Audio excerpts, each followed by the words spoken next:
My name is Meredith Shaw. I am 34 years old. And the moment that shattered everything I thought I knew about my family started with a single notification buzzing across a conference table during our quarterly review meeting. 23 people sat around me discussing projections and revenue forecasts, while my phone vibrated face down on the polished wood. I knew the pattern. The wedding group chat. My sister Vivian's wedding, 3 weeks away. I expected another debate about napkin colors or seating arrangements. I glanced at the screen, half listening to my colleague present slides about third quarter performance. The preview showed one line of text from my sister. "You are not invited to the wedding. Goodbye, loser." I blinked. Read it again. The words did not change.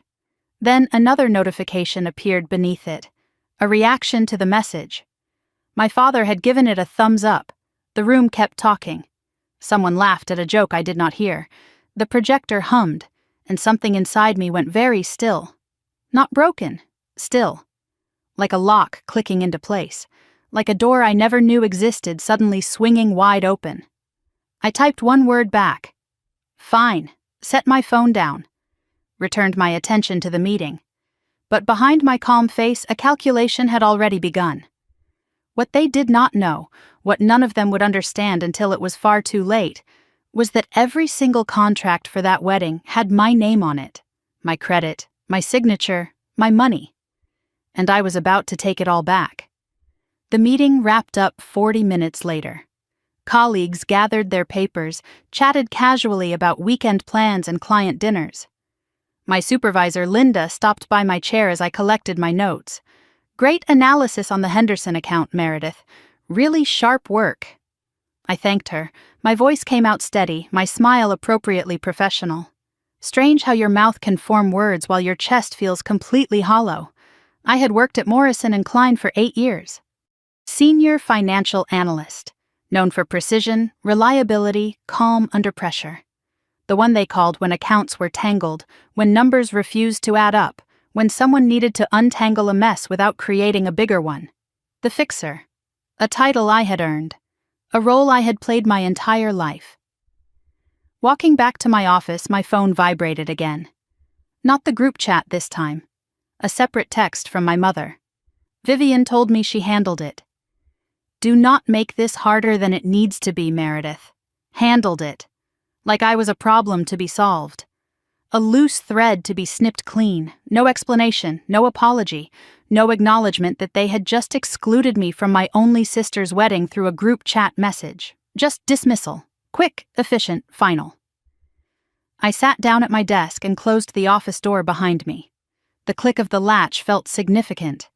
I pulled up both messages on my phone and stared at them side by side. The casual cruelty was what cut deepest. They had not even hesitated. Vivian's wedding to Derek Holloway was scheduled for 3 weeks from Saturday. Cedar Grove Estate, $45,000 for the venue alone. The catering contract totaled $28,000. Florist, $12,000. Photographer, $8,000. DJ, rentals, cake, officiant, miscellaneous expenses. The full total exceeded $100,000. And every single contract bore my signature at the bottom. Every deposit had come from my account. Every vendor had my name and my credit on file. The reason was simple, the same reason it always was. Vivian did not have the credit score to secure the venue reservation. Derek's money was supposedly tied up in some investment deal. My parents claimed things were tight right now and they would reimburse me after the wedding gifts came in. The same promise they had made 100 times before about 100 different expenses. I opened my laptop and navigated to the folder labeled Vivian Wedding Docs. Contracts filled the screen, PDFs of signed agreements, deposit confirmations, vendor timelines, payment schedules. My signature sat at the bottom of every single page, but something caught my eye as I scrolled. An email I did not remember seeing before. It had been forwarded from Derek's account to Vivian, time-stamped 2 weeks ago. The subject line read, "Weekend Plans," but the preview text visible in the forwarding showed a different conversation entirely. Intimate language, pet names, and the recipient was not Vivian. The name showing was simply the letter D. I stared at it for a long moment. Who was D? Why was this email buried in the wedding folder? I flagged it mentally but did not open it yet. One crisis at a time. This was not the first time I had been handled. That word my mother used, handled, like I was a situation rather than a daughter. Quick flashes surfaced without permission. 16 years old, my college fund quietly redirected to cover Vivian's private school tuition because public school was too stressful for her. 24 years old, my carefully saved apartment deposit borrowed for Vivian's fresh start in Dallas after a bad breakup. I never saw that money again. 29 years old, co-signing Vivian's car loan because her credit score was too low, then taking over payments when she forgot to make them for 8 months straight. Last Christmas, not appearing in the family photo because someone had to hold the camera and it might as well be Mary. Mary is fine. Mary can handle it. Mary does not need the same attention. The responsible one, the steady one, the one who never made waves. Until today. My phone buzzed again. The group chat. I opened it despite myself. Vivian had posted a photo of the bridesmaids at a dress fitting. Champagne glasses raised, smiles bright and careless. The caption read, "My girls, 3 weeks to go." The comments piled up beneath it. Heart emojis, exclamation points, messages about how beautiful everyone looked. No one mentioned my absence. No one asked where I was. I had not just been uninvited, I had been erased. I closed the group chat, opened a new browser tab, typed Cedar Grove Estate, and clicked on Contact. This was not about hurting them. That thought surfaced clearly, almost surprised me with its calm certainty. This was about stopping the bleeding. For years I had been the family's financial cushion, their safety net, their emergency fund with a pulse. They had taken and taken and taken, and called it love, called it what family does, called it Mary being Mary. What happens when the safety net walks away? What happens when steady, reliable Mary stops being available for everyone else's emergencies? What happens when consequences finally arrive? A memory surfaced without warning. Aunt Ruth at Grandma Eleanor's funeral 2 years ago. She had pulled me aside near the kitchen, her voice low and urgent. "Your grandmother's will. Did your father ever show you your copy?" My copy? Ruth's face had flickered with surprise, then concern. "Eleanor told me she made specific provisions for you. Separately." Before she could continue, my father appeared. "Ruth, Patricia needs you in the living room." His voice was pleasant, but his hand on her arm was firm. Ruth shot me a look that promised we would talk later. But later never came. I had asked my father about it afterward. He waved it off. "Ruth gets confused. Mom left everything to your mother, standard arrangement." But Ruth had not seemed confused. Ruth had seemed urgent. What had Grandma Eleanor left? Why did no one want to tell me? Another thread to pull. But later. First, the vendors. I picked up my phone and called the number for Cedar Grove Estate. The same coordinator I had spoken with a dozen times answered on the second ring. "Hi, Jennifer. This is Meredith Shaw. I need to discuss the reservation under my name for the Holloway Shaw wedding." "Of course." Her voice carried the same warmth it always did. "What can I help you with? I need to cancel the booking." The pause that followed was careful, measured. "I see. Can you confirm you are the account holder?" "Yes, the contract is in my name. The deposit was from my account." Another pause. "Ms. Shaw, I should let you know there will be a penalty for cancellation within 30 days. I understand. Please proceed. It took 4 minutes. 4 minutes to undo 6 months of planning. 4 minutes to remove the foundation from a $100,000 event." Jennifer's voice stayed professional throughout, but there was something underneath it. Curiosity, maybe. Or recognition. People do not cancel weddings 3 weeks out unless something has gone very wrong. After I hung up, I stared at my phone. No regret, no guilt, no second guessing. Just quiet. The kind of quiet that comes after you finally stop running. My email pinged, cancellation confirmation from Cedar Grove. But there was another email right below it. The forwarded thread from Derek's account, now fully loaded. I clicked it open. The full chain appeared on my screen. The messages were not to Dee. They were to Diana. And the language was unmistakable. Plans to meet. Inside jokes. The phrase I cannot stop thinking about last Tuesday. Last Tuesday. When Derek told Vivian he was working late. My stomach turned, not because I liked Derek, I never had, but because I understood what this meant. My sister was about to marry a man who was actively cheating on her. The clock on my computer showed 5:23, 3 hours since I had sent my one-word reply. Fine. Someone must have called Cedar Grove. Someone must have discovered the cancellation. My phone exploded. Notifications cascaded down the screen faster than I could read them. Dad, call me now. Mom, Meredith, what have you done? Vivian, this is not funny. Vivian, answer your phone. Vivian, you cannot do this. Dad, you are destroying this family. Message after message after message. The panic had arrived. I read each one once.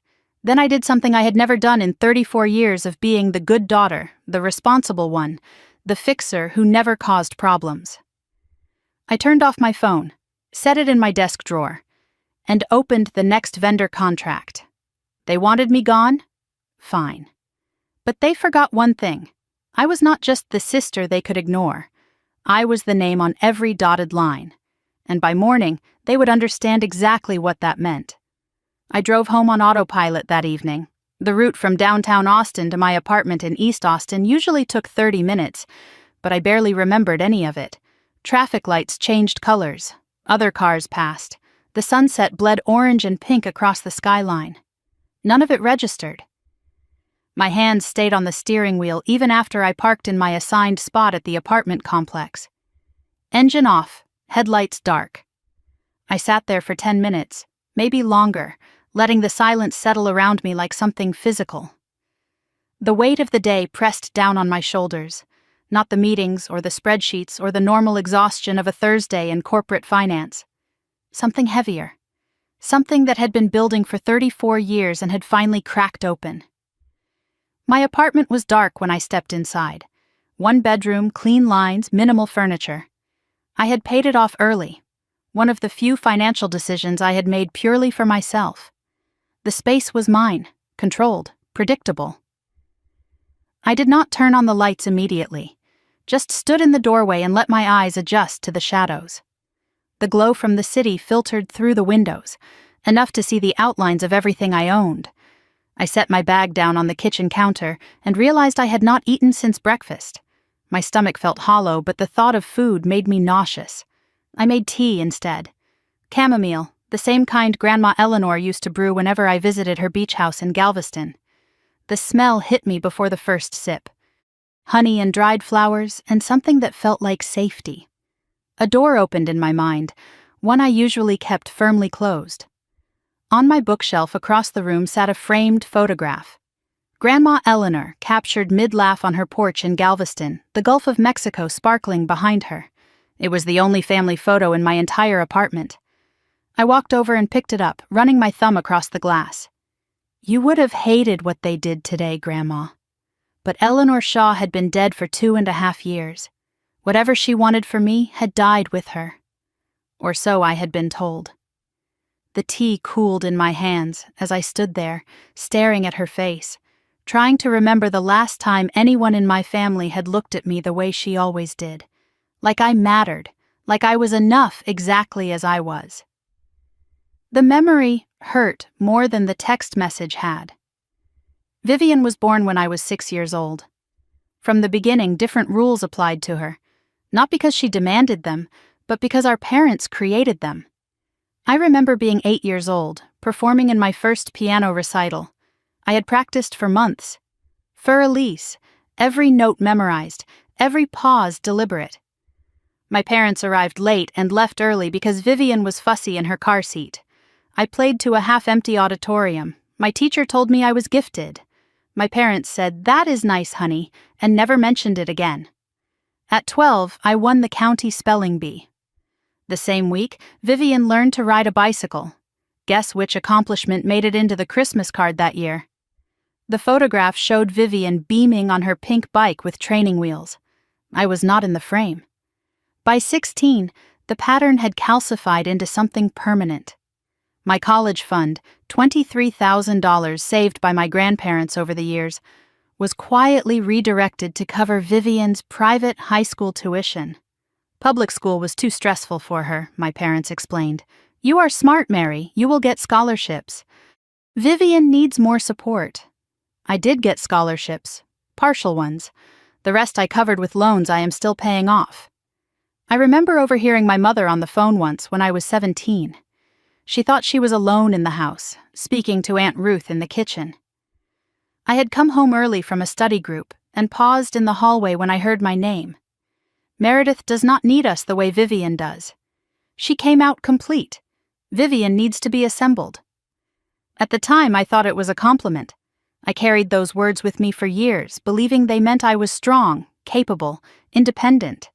Now I understood what they really meant. Permission. Permission to overlook me. Permission to take from me. Permission to assume I would survive whatever they did because I always had before. Low maintenance, self-sufficient. The easy one. Translation. The one they could drain without consequence. I set down the photograph of Grandma Eleanor and opened my laptop. The screen glowed in the dark apartment as I navigated to a file I had kept for years, but never shown anyone. A spreadsheet. Title, Family Loans Tracking. I had started it after the third or fourth time money I lent disappeared without acknowledgement. A way to keep myself sane, to confirm I was not imagining the pattern. The numbers filled the screen now, row after row of dates and amounts and descriptions. Age 22, graduation gift redirected to Vivian's sorority dues, $800. Age 24, apartment deposit for Vivian's Dallas move, $4,200.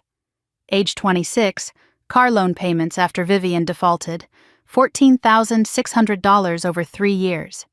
Age 29, emergency loan to Shaw Construction, my father's company, $15,000 with promised interest that never materialized.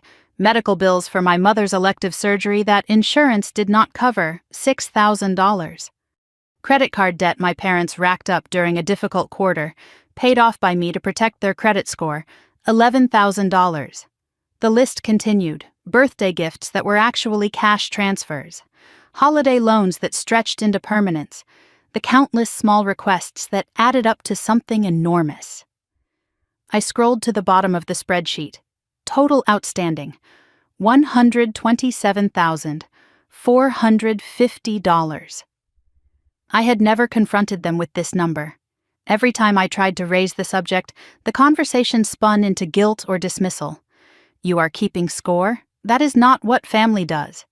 We have given you so much over the years. Do not be petty. The money was never the point. Respect was. They took my money because they did not respect me enough to stop.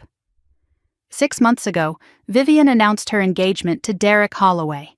He was 32, worked in finance, and his family supposedly had money. The wedding was planned for October, an intimate gathering of 200 guests at Cedar Grove Estate. The venue alone required a $45,000 deposit, non-refundable. Vivian's credit was destroyed, her own doing after years of missed payments and maxed cards.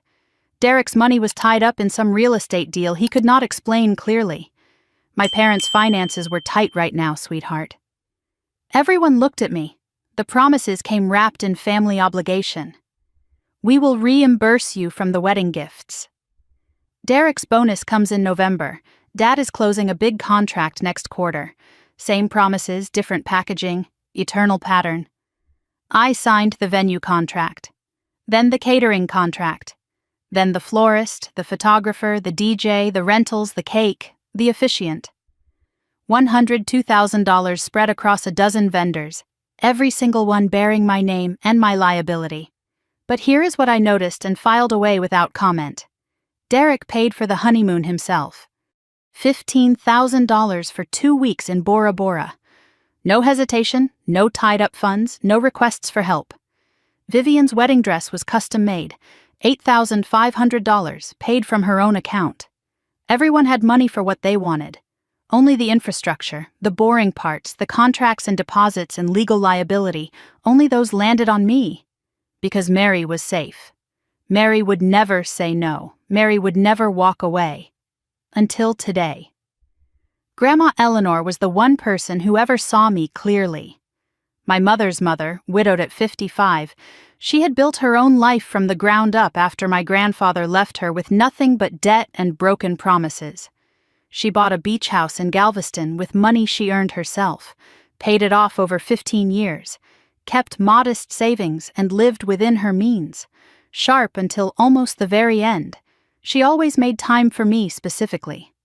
Summer weeks at the beach house, just the two of us, walking along the seawall and talking about everything and nothing. She taught me to balance a checkbook before I was 12. Taught me to read contracts, to never sign anything without understanding every clause. Your grandfather left me with nothing but debt and broken promises, she told me once, sitting on her porch as the Gulf breeze lifted her silver hair. I learned the hard way. You will not have to. 2.5 years ago, I drove to Galveston alone. Eleanor was declining. Dementia had started creeping in, stealing pieces of her clarity day by day. I sat with her on that same porch, watching the waves roll in, holding her hand the way she used to hold mine. She grabbed my wrist suddenly, her grip surprisingly strong. Her eyes cleared for a moment, focused and urgent in a way I had not seen in months. I have taken care of you, Meredith. It is all arranged. Do not let them take it from you. Take what, Grandma? But the clarity faded as quickly as it had come. She smiled vaguely, looked back at the ocean, and started humming a song I did not recognize. She died 3 weeks later. My father handled all the paperwork, insisted on it. He said Eleanor left everything to my mother, her only surviving daughter. Standard arrangement. Mom was traditional. But Eleanor was not traditional. Eleanor was deliberate about everything she did, and she had never been particularly fond of my mother. The memory of Aunt Ruth surfaced again. The funeral reception, the crowded living room, Ruth pulling me aside near the kitchen with urgency in her voice. Your grandmother's will. Did your father ever show you your copy? My copy? Ruth's face flickered with surprise, then concern.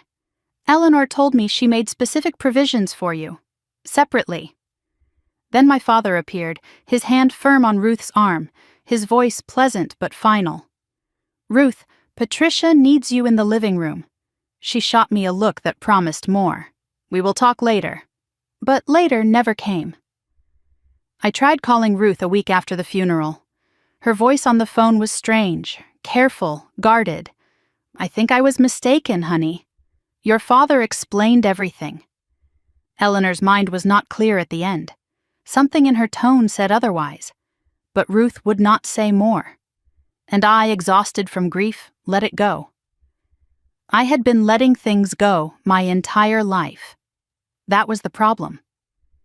I turned my phone back on at 9:47 that night. The screen took a full minute to load all the notifications. 30 text messages from my father. 47 missed calls from my mother. 60 missed calls from Vivian. 14 voicemails, email notifications from Derek, Vivian, my mother, my father, all demanding responses.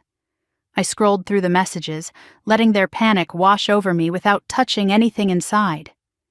Dad at 7:02, Cedar Grove just called. What have you done? Dad at 8:30. Answer your phone now. Dad at 11:05. You think you can hide? We will see about that. Mom at 9:15. How could you do this to your sister? Mom at 10:43. You are breaking this family apart. Mom at 11:20. Your grandmother would be ashamed. That last line landed differently than she intended. Your grandmother would be ashamed.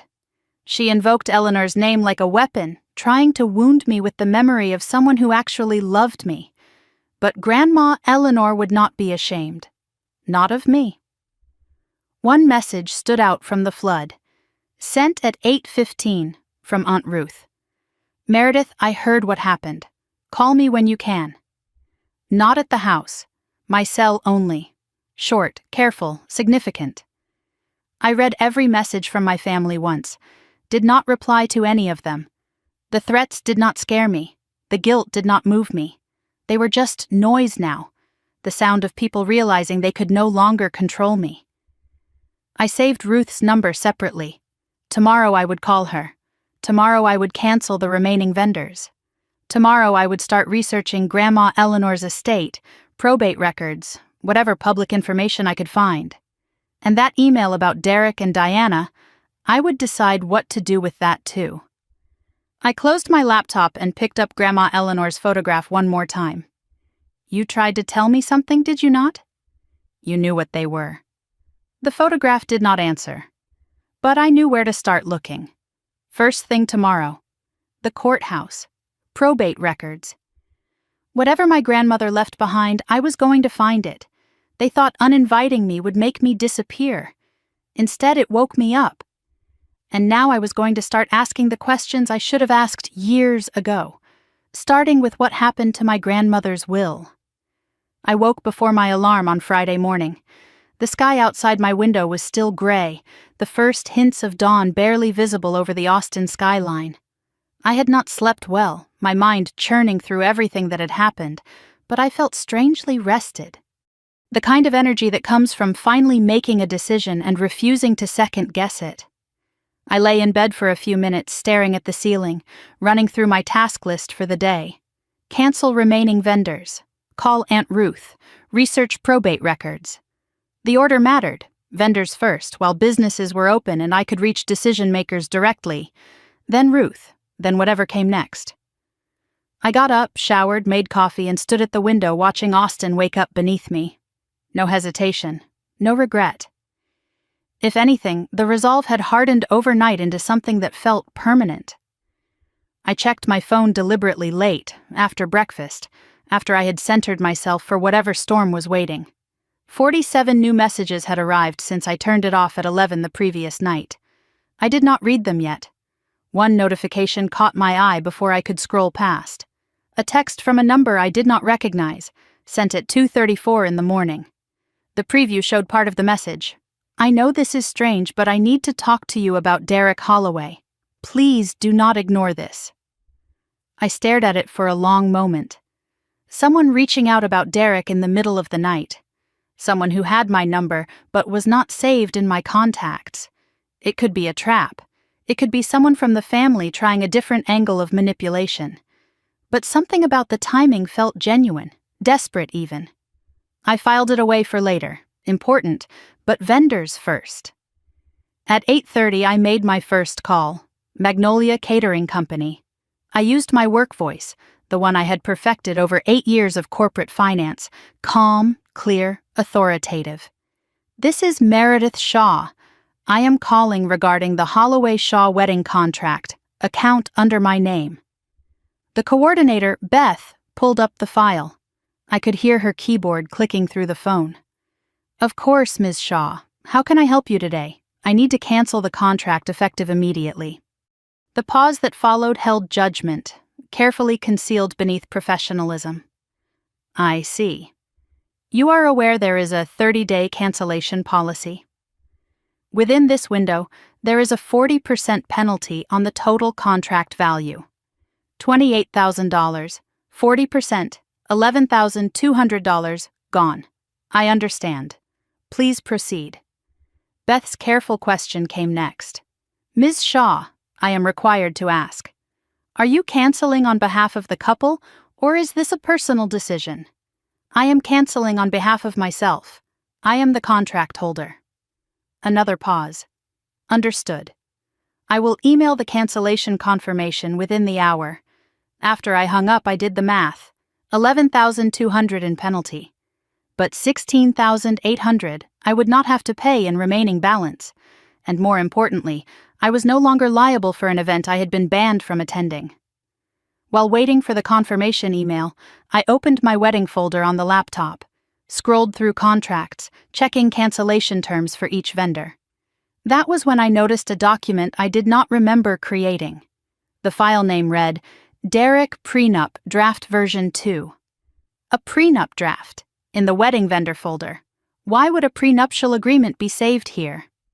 I did not open it, not yet, but I bookmarked it. Another thread to pull when the time was right.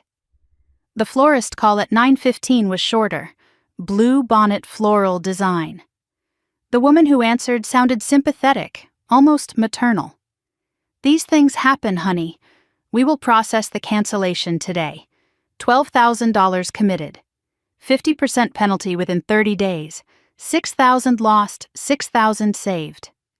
DJ Marcus answered his own phone at 9:45. Small operation, one-man show. I had liked him from our first conversation, straightforward and honest in a way the larger vendors were not. Meredith, what is going on? Everything okay with the wedding? The wedding is no longer my concern, Marcus. I need to cancel our contract. A long pause.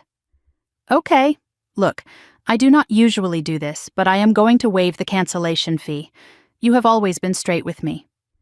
The first kindness I had received in 2 days. Thank you, Marcus. I appreciate that. Whatever happened, I hope you are okay. I hung up and realized my hands were shaking slightly. Not from fear, from release. Each cancellation was a chain link breaking. Each phone call loosened the weight that had been pressing on my chest for months, years, my entire life. The photographer required a longer conversation. Amanda Chen ran a mid-sized studio and had been enthusiastic about the wedding from our first meeting. She answered on the third ring, her voice warm and slightly gossipy.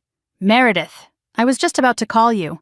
There has been some confusion about the package changes. My antenna went up immediately. What package changes? Amanda hesitated. Oh, I thought you knew. Derek called last week. He said you had approved some additions. What additions? He upgraded to our premium package, added the bridal suite session, the intimate morning of photos, and he requested a separate room booking at the venue for private couple shots the night before the wedding. My mind raced. Private room. Night before the wedding. Did he say why? Just that it was a surprise for Vivian. Very sweet, actually. He paid the difference himself. Cash, which was unusual. Cash. No paper trail. Derek had booked a private room at the venue, paid cash, and called it a surprise.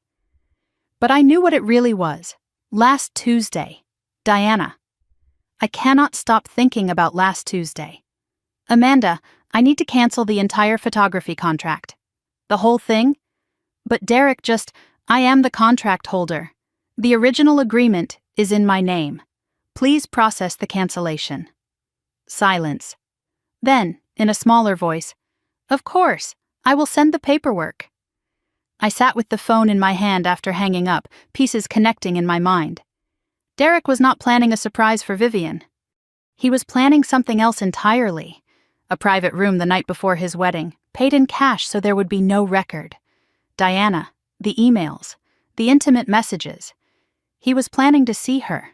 To spend his last night as a single man with the woman he was actually in love with. For a split second, I felt something like pity for my sister. Vivian, cruel as she had been, did not know. Did not know her fiancé was arranging secret rooms. Did not know about Diana. Did not know anything. Then I remembered. Goodbye, loser. Thumbs up from Dad. The pity faded. Vivian made her choice. She chose Derek. She chose cruelty. She could discover the truth on her own. The rest of the morning passed in a blur of efficient destruction. Sweet Magnolia Bakery, the 3-tier custom cake. $2,800 committed, 50% penalty, done in 4 minutes. Austin Event Company, the rentals. Tables, chairs, linens, lighting totaling $4,200. They were overbooked and actually sounded relieved. $800 penalty, partial refund on the rest. Reverend Michael Torres, the officiant. $500 deposit. He did not answer, so I left a message.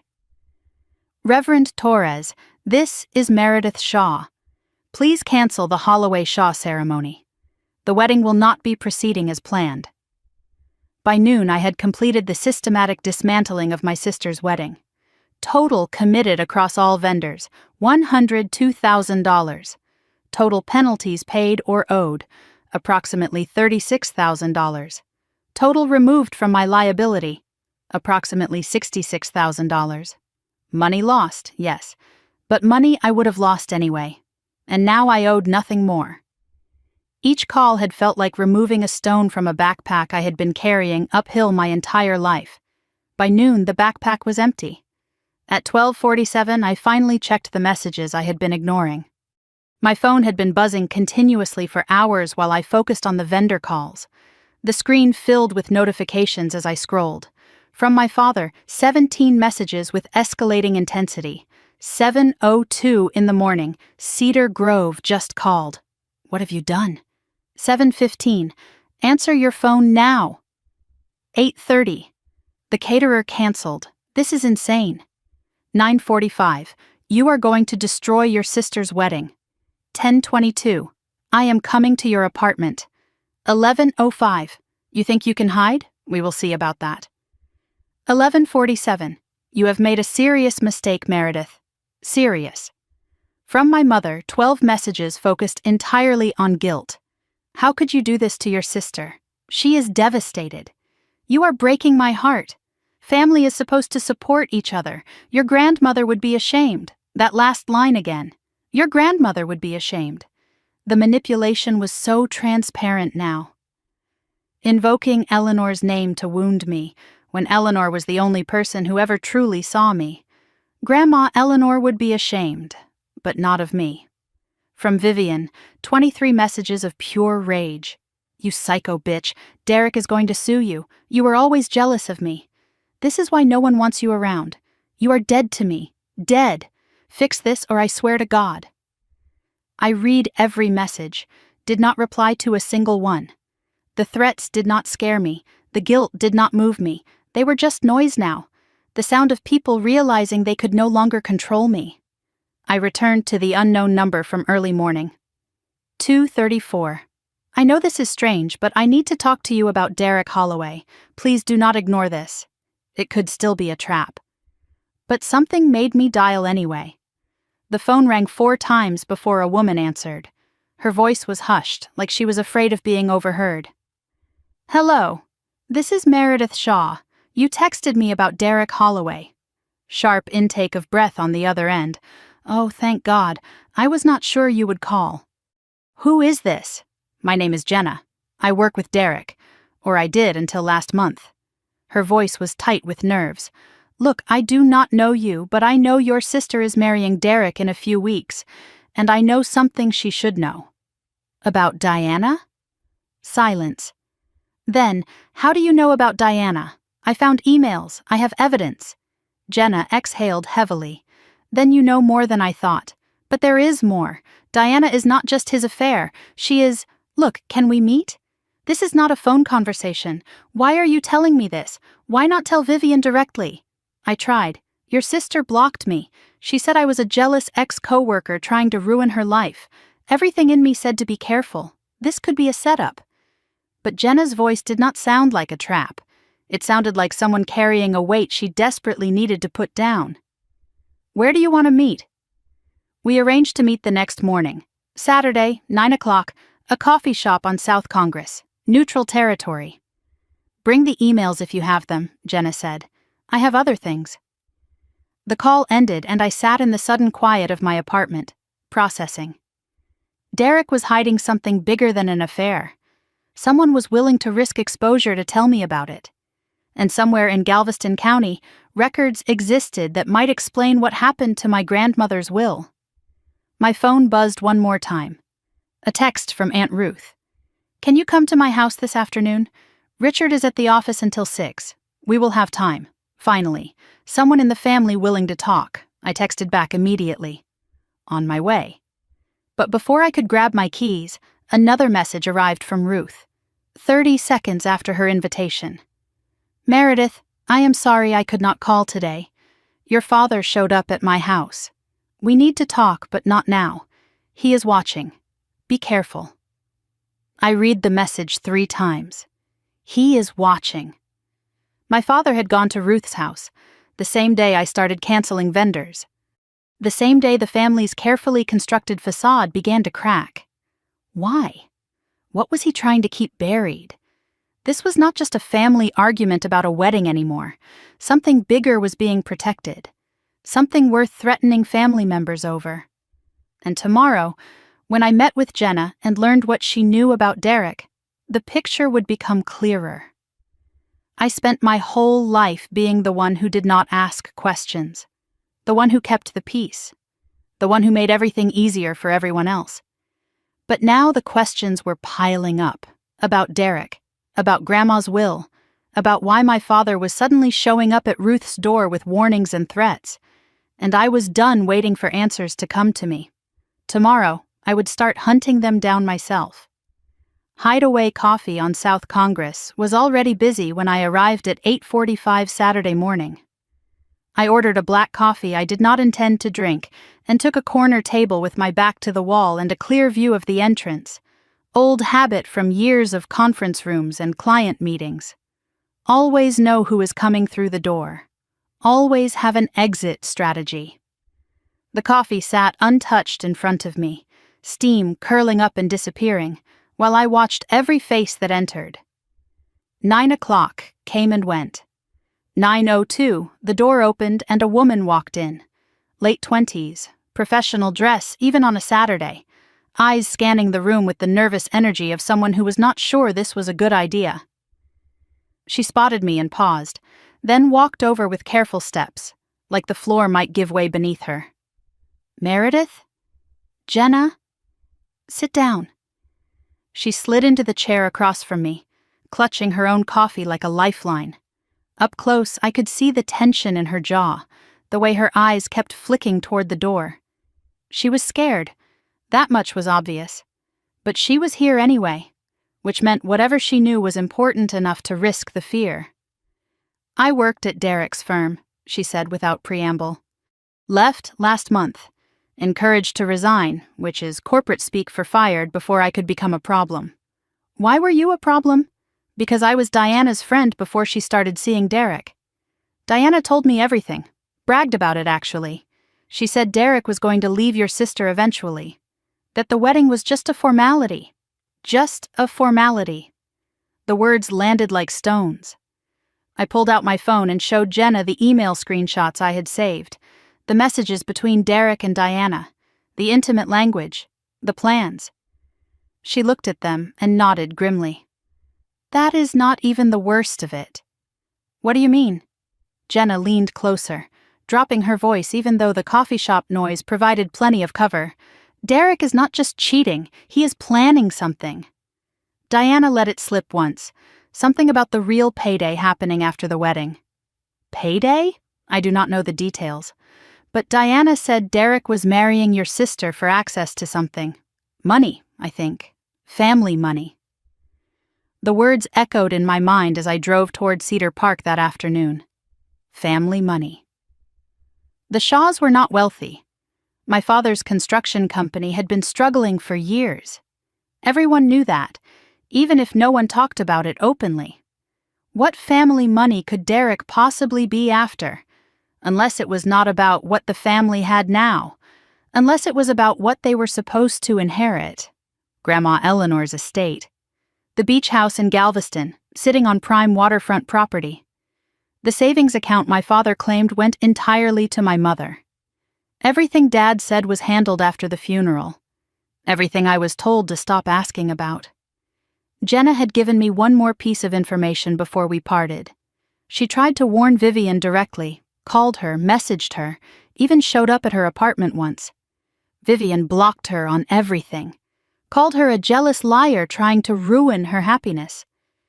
"Your sister does not want to hear the truth," Jenna said. "But someone in that family should know. Even if they hate me for it." I did not hate her. I was grateful. She had confirmed what I suspected and given me a new direction to investigate. Derek was not just a cheater. He was a schemer. And Vivian was his target. Ruth's house sat on a quiet street in Cedar Park, 30 minutes north of Austin. A modest ranch-style home with a neat garden out front and wind chimes singing softly on the porch. Cats watched me from the window as I walked up the path. The whole place felt like it belonged to someone who had made peace with herself a long time ago. Ruth opened the door before I could knock. 54 years old, silver hair pulled back in a loose braid, wearing a soft cardigan that made her look approachable and warm.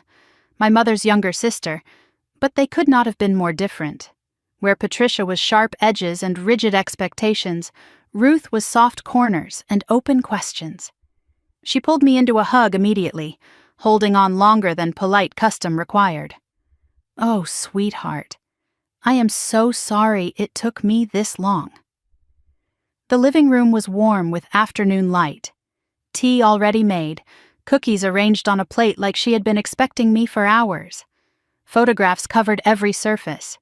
Ruth with her late husband. Ruth traveling through Europe. Ruth at various ages, laughing, living, being herself. And scattered among them, several photos of Grandma Eleanor. One caught my eye immediately.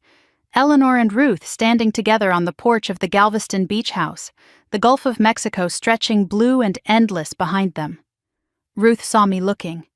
"That was her favorite place in the world," she said quietly. "She talked about you constantly, you know. My Mary.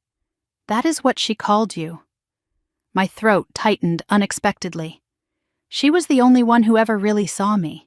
"She saw everything, your grandmother. That is why she did what she did." "What do you mean?" Ruth's expression shifted. The warmth remained, but something serious moved beneath it. "Sit down, Meredith. There is something you need to know, something I should have told you 2 years ago." Ruth began carefully, choosing each word like she was laying stones across a river. "Your grandmother was sharp until almost the very end. The dementia came fast at the finish, but before that, she was completely herself." "I know. I visited her a month before she died. She was still her." Ruth nodded. "She updated her will 6 months before that visit. I was there when she did it. The room seemed to contract around us. Updated her will 6 months before I visited, when Eleanor was still lucid, still deliberate, still the woman who never did anything without a reason." "Eleanor had very specific wishes," Ruth continued. "The beach house in Galveston. She wanted that to go to you." My heart stopped. "To me?" "Directly to you. Along with her savings account. Around $400,000. $400,000. The number hung in the air between us, impossible and real. She said you were the only one who would appreciate it. The only one who understood what it meant to build something yourself. But after she died, Richard handled everything. He told me the will was simple, everything to Patricia, then distributed among the family. That is what he told me too. It is not true." Ruth stood and walked to a cabinet against the far wall. She opened a drawer and pulled out a folder, worn at the edges like it had been handled many times. "A week after Eleanor died, I asked Richard to see the will. He showed me a document, but it was not the one I witnessed." "What do you mean?" "The will I saw had different provisions, different beneficiaries. It left the beach house to Patricia, the savings split between her and your father. That is not what she wanted. No, it is not. So what happened to the real will?" Ruth's face darkened as she carried the folder back to where I sat. "I do not know. But I made a copy of something Eleanor gave me before she died, when she was still lucid. She said if anything happens to my wishes, give this to Meredith." Ruth handed me an envelope. Aged paper, yellowed at the edges. Grandma Eleanor's handwriting on the front, the script I knew as well as my own. For Mary, if needed. My hands trembled as I took it. Inside the envelope was a handwritten letter, dated 18 months before Eleanor died. The paper was thick, cream-colored, the kind she always used for important correspondence. Her handwriting filled the page, precise and elegant and deliberate. "My dearest girl," she began, "I am writing this because I have watched our family for 70 years, and I know what they are capable of. I want you to understand my wishes clearly, in my own words, in case anyone tries to tell you differently after I am gone. The beach house is yours. I have put it in a proper will, filed with my attorney, Harold Vance, in Galveston. The savings account is yours too. I want you to have a foundation, Meredith, something solid beneath your feet, something no one can take from you unless you let them. She wrote about my father next. Your father has ambitions that outpace his abilities. Your mother has weaknesses she refuses to acknowledge. Together they may try to take what I have left you. I have seen how they treat you, how they lean on you, how they take and take and take, calling it family, calling it love, calling it what we do for each other. I see you, my girl. I have always seen you. The letter ended with words that made my chest ache so deeply I could barely breathe. You have always been the strong one, Meredith. Not because you do not feel pain, but because you keep standing after you feel it. I want you to have something that is truly yours. Something no one can take unless you let them. Do not let them, my girl. Do not let them take what is yours. All my love, always. Grandma Eleanor. I read the letter 3 times. Tears I did not know I was holding finally fell, dropping onto the paper before I could stop them. Ruth sat beside me in silence, letting me grieve. This was the first time since Eleanor died that I had felt her presence so strongly. Her voice in my ear, her hand on my shoulder. Her love, preserved in ink on paper, reaching across the years to find me when I needed it most. And with the grief came something else. Rage. Cold and clean and clarifying. They took this from me. My own family stole my inheritance, not just money, not just property. They stole the last gift my grandmother tried to give me. They stole her wishes. They stole her voice. Ruth, I said finally, my voice steadier than I expected. If Grandma filed a will with an attorney in Galveston, where is it? That is what I have been trying to find out. Harold Vance retired 3 years ago. His practice was absorbed by another firm. Which firm? I do not know, but I know someone who might. Ruth explained what she suspected while I sat with the letter still in my hands. Your father was the executor of Eleanor's estate. He had access to all her documents. You think he destroyed the original will? Or replaced it? I do not know how, but the will that went to probate was not the will Eleanor wrote. There was something else, Ruth continued, her voice dropping. After the funeral, I overheard your parents talking. Richard said to Patricia, "It is done. She will never know." She? Me? I think so. When I asked Patricia about it later, she pretended she did not know what I was talking about. And that is when you tried to warn me. At the funeral? Yes. But Richard got to me first, showed up at my door, told me to stay out of family business. Said if I confused you with false information, there would be consequences. What kind of consequences? He did not say, but he looked at me the way he looks at problems he intends to solve. The picture forming in my mind was ugly and complete. Dad falsified Grandma's will. Stole the beach house and savings worth over $1 million combined. Threatened Ruth into silence. And Derek marrying Vivian for access to family money. Did he know about the stolen inheritance? Was he part of it? Were they all working together? I left Ruth's house at 5:15, the letter safely tucked into my bag along with copies of everything she had given me. She walked me to my car, her hand warm on my arm. Be careful, Meredith. Richard has a lot to lose if this comes out. I know. No, I mean, he is not just protecting money. He is protecting his reputation, his business. Everything he has built runs on people trusting him. If they find out he forged his mother-in-law's will, he loses everything. I pulled out of Ruth's driveway and started down the tree-lined street toward the main road. That was when I noticed the car, a dark sedan parked 3 houses down. Tinted windows. It had not been there when I arrived. I watched in the rearview mirror as I drove. The sedan pulled out, followed, kept exactly 3 car lengths behind me for a full mile. My heart rate climbed, but I kept my speed steady, my hands relaxed on the wheel. Do not let them see you are scared. At the intersection where I would turn toward the highway, the sedan suddenly veered right and disappeared down a side street, gone as quickly as it appeared. Coincidence or warning? My hands gripped the steering wheel tighter as I merged onto the highway toward Austin. They knew I went to Ruth. They might know what Ruth told me, but they did not know what was coming next. Grandma Eleanor had trusted me with her final wishes. My own father had buried them. For 2 years, I had been mourning a woman who tried to protect me even in death, while the people who stole from her walked around like nothing happened. But now I had a name. Harold Vance. A location. Galveston County Courthouse. And something I had never had before. Proof that I was not imagining things. Proof that I was owed something. Come Monday, I was going to find it. I left Austin before dawn on Monday morning. The drive to Galveston takes about 3 hours if traffic cooperates, and I wanted to be at the courthouse when it opened. Highway 71 stretched empty and dark ahead of me as I headed southeast toward the coast. Coffee steamed in the cup holder.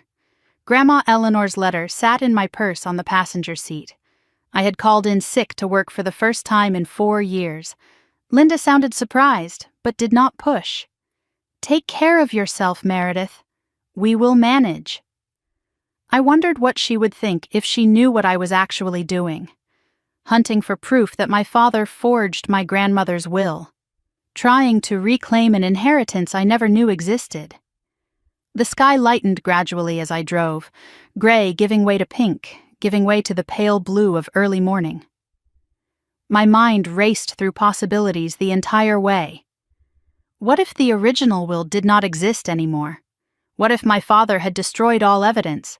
What if Ruth was mistaken, confused, remembering something that never happened? But Eleanor's letter was real. Her words were real. Her handwriting, her voice, her love preserved on paper. That had to mean something. The outskirts of Houston swallowed me in traffic around 7:30. Cars pressed close on all sides, everyone rushing somewhere important, everyone locked in their own private worlds. I kept my eyes forward and my hands steady. This was not the time for distraction. The traffic thinned as I approached the coast, the landscape flattening into salt marshes and coastal prairie. I had not been to Galveston since the funeral, could not bear to see the beach house knowing it belonged to someone else now, knowing I would never again sit on that porch watching the waves roll in while Grandma Eleanor hummed beside me. But what if it was always supposed to be mine? What if I had been mourning a theft instead of a loss? The Galveston Causeway stretched across the bay like a ribbon connecting the mainland to the island. I crossed it with the windows down, salt air filling the car, memories rising unbidden. Summer trips as a child, ice cream on the strand, sand castles that the tide always claimed. Grandma's voice telling me stories about the hurricane of 1900, about the seawall they built to protect the city, about resilience and rebuilding and refusing to let the water win. She taught me so much on this island. Now I was coming back to find out what she tried to leave me. The Galveston County Courthouse sat in the heart of downtown, a historic limestone building with the Texas flag snapping in the Gulf breeze out front. I parked on a side street at 9:45 and sat in the car for a moment, gathering myself. This was real now. Whatever I found in there would change everything. I could still turn around. Could still go back to Austin, go back to work, go back to being the responsible daughter who never asked uncomfortable questions. But that Meredith had died the moment she saw that text message. "You are not invited to the wedding. Goodbye, loser. Thumbs up from Dad." I got out of the car and walked toward the entrance. Security check, information desk, directions to probate records. The hallway smelled like old paper and floor polish, the particular scent of bureaucracy that is somehow the same in every government building. I found the records office at the end of a long corridor. Small room, fluorescent lights humming overhead, filing cabinets stretching from floor to ceiling. An older woman sat behind the counter, reading glasses on a chain around her neck, a nameplate that said Dolores. "Help you, hon." I approached the counter with my heart pounding so hard I was sure she could hear it. "I am looking for probate records for Eleanor Margaret Shaw. Died 2.5 years ago." Dolores turned to her computer and typed slowly, squinting at the screen through her glasses. Shaw, here we go. Eleanor Margaret Shaw, deceased. Estate probated through this office. Can I see the filed documents? Public record. Give me a minute." She disappeared into the back, past rows of shelves that seemed to stretch into infinity. 10 minutes passed. 15. My leg bounced under the counter, palms sweating despite the air conditioning. Finally, Dolores returned with a manila folder in her hands. Here is what we got: will, death certificate, executor appointment, property transfer documents. She slid the folder across the counter toward me. I opened it with trembling hands. The first document was the will. Standard legal format. Typed, dated 8 months before Eleanor's death. I scanned to the beneficiary section. To my daughter, Patricia Ann Shaw. I leave the entirety of my estate, including all real property, financial accounts, and personal effects. Executor, Richard Shaw. Everything to Patricia. Nothing to me. Not a single mention of Meredith anywhere in the document. This was the will my father showed Ruth. The wrong will. I studied the document more carefully, looking for anything that felt off. The language was generic, boilerplate, the kind of impersonal legal text that could apply to anyone. Eleanor was specific about everything she did. This did not sound like her at all. And the date. 8 months before she died. But Ruth said Eleanor updated her will 6 months before her death, 2 months after this document was supposedly signed. I looked up at Dolores. Is this the only will on file? She frowned and checked the folder again. Should be. Wait. She peered at something stapled to the back of the documents. There is a note here. Says a previous will was filed and then superseded. Superseded? What does that mean? Means a newer will replaced an older one. The newer one is what went to probate. Can I see the older one? If it is in the system, sure, let me check. More typing, more squinting at the screen. Well, that is odd. The original filing is referenced, but the document itself is marked withdrawn by executor. Withdrawn? Your executor, Richard Shaw, submitted paperwork to withdraw the first will and replace it with the current one, standard procedure if there is a more recent testament. But what if there was not? Dolores looked at me over her glasses, something shifting in her expression. Han, that is a question for a lawyer, not a clerk, but I can tell you this. Withdrawals require supporting documentation, signature verification, notarization. Do you have copies of that documentation? She hesitated, glancing toward the back room. I should not. Please. This is my grandmother. I think something wrong happened. A long pause. Dolores sighed heavily, then stood. Wait here. She returned 10 minutes later with a second folder, thinner and older than the first. This is the original filing. It was in the archived records. Should have been destroyed after the supersession, but we are backed up. She handed it to me with a look that said she was breaking rules and knew it. You did not get this from me. I opened the folder, different format immediately, handwritten portions mixed with typed text. Eleanor's voice in every line, specific and deliberate and unmistakably her. The date was 4 months before the official will. This was what Ruth witnessed. I read the provisions with my heart pounding so hard I could feel it in my throat. To my granddaughter, Meredith Ann Shaw, I leave my beach house property at 1847 Seawall Boulevard, Galveston, Texas, along with all contents therein. To my granddaughter, Meredith Ann Shaw, I leave the entirety of my savings account held at Gulf Coast Credit Union, current balance approximately $412,000. To my daughter, Patricia Ann Shaw, I leave my jewelry collection and personal photographs. To my daughter, Ruth Ellen Porter, I leave my book collection and the grandfather clock from my living room. The beach house, the savings, everything Eleanor promised in her letter, all of it was supposed to come to me. I read the words 3 times, making sure I was not imagining them. $412,000 in savings. Beach house worth what? $800,000? $900,000 in today's market? Over $1 million. Stolen. I flipped to the signature page with shaking hands. Eleanor's signature sat at the bottom, the real one, familiar from decades of birthday cards and Christmas letters and notes she left on my pillow when I stayed at the beach house. Below her signature were 2 witness lines. Ruth Ellen Porter. Harold Vance, attorney at law. This will was witnessed. It was filed. It was real. And then my father made it disappear. I laid both wills side by side on the counter. Dolores watched with curiosity she was trying to hide. The signatures were different. Not just slightly different. Completely different.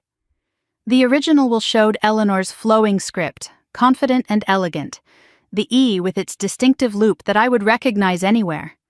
The official will showed a signature that was shaky, smaller, with a different slant entirely. But here was the thing that made my stomach turn. The official will was dated 8 months before Eleanor died. She was still healthy then, still sharp, still herself. Why would her signature be shakier on an earlier document than a later one?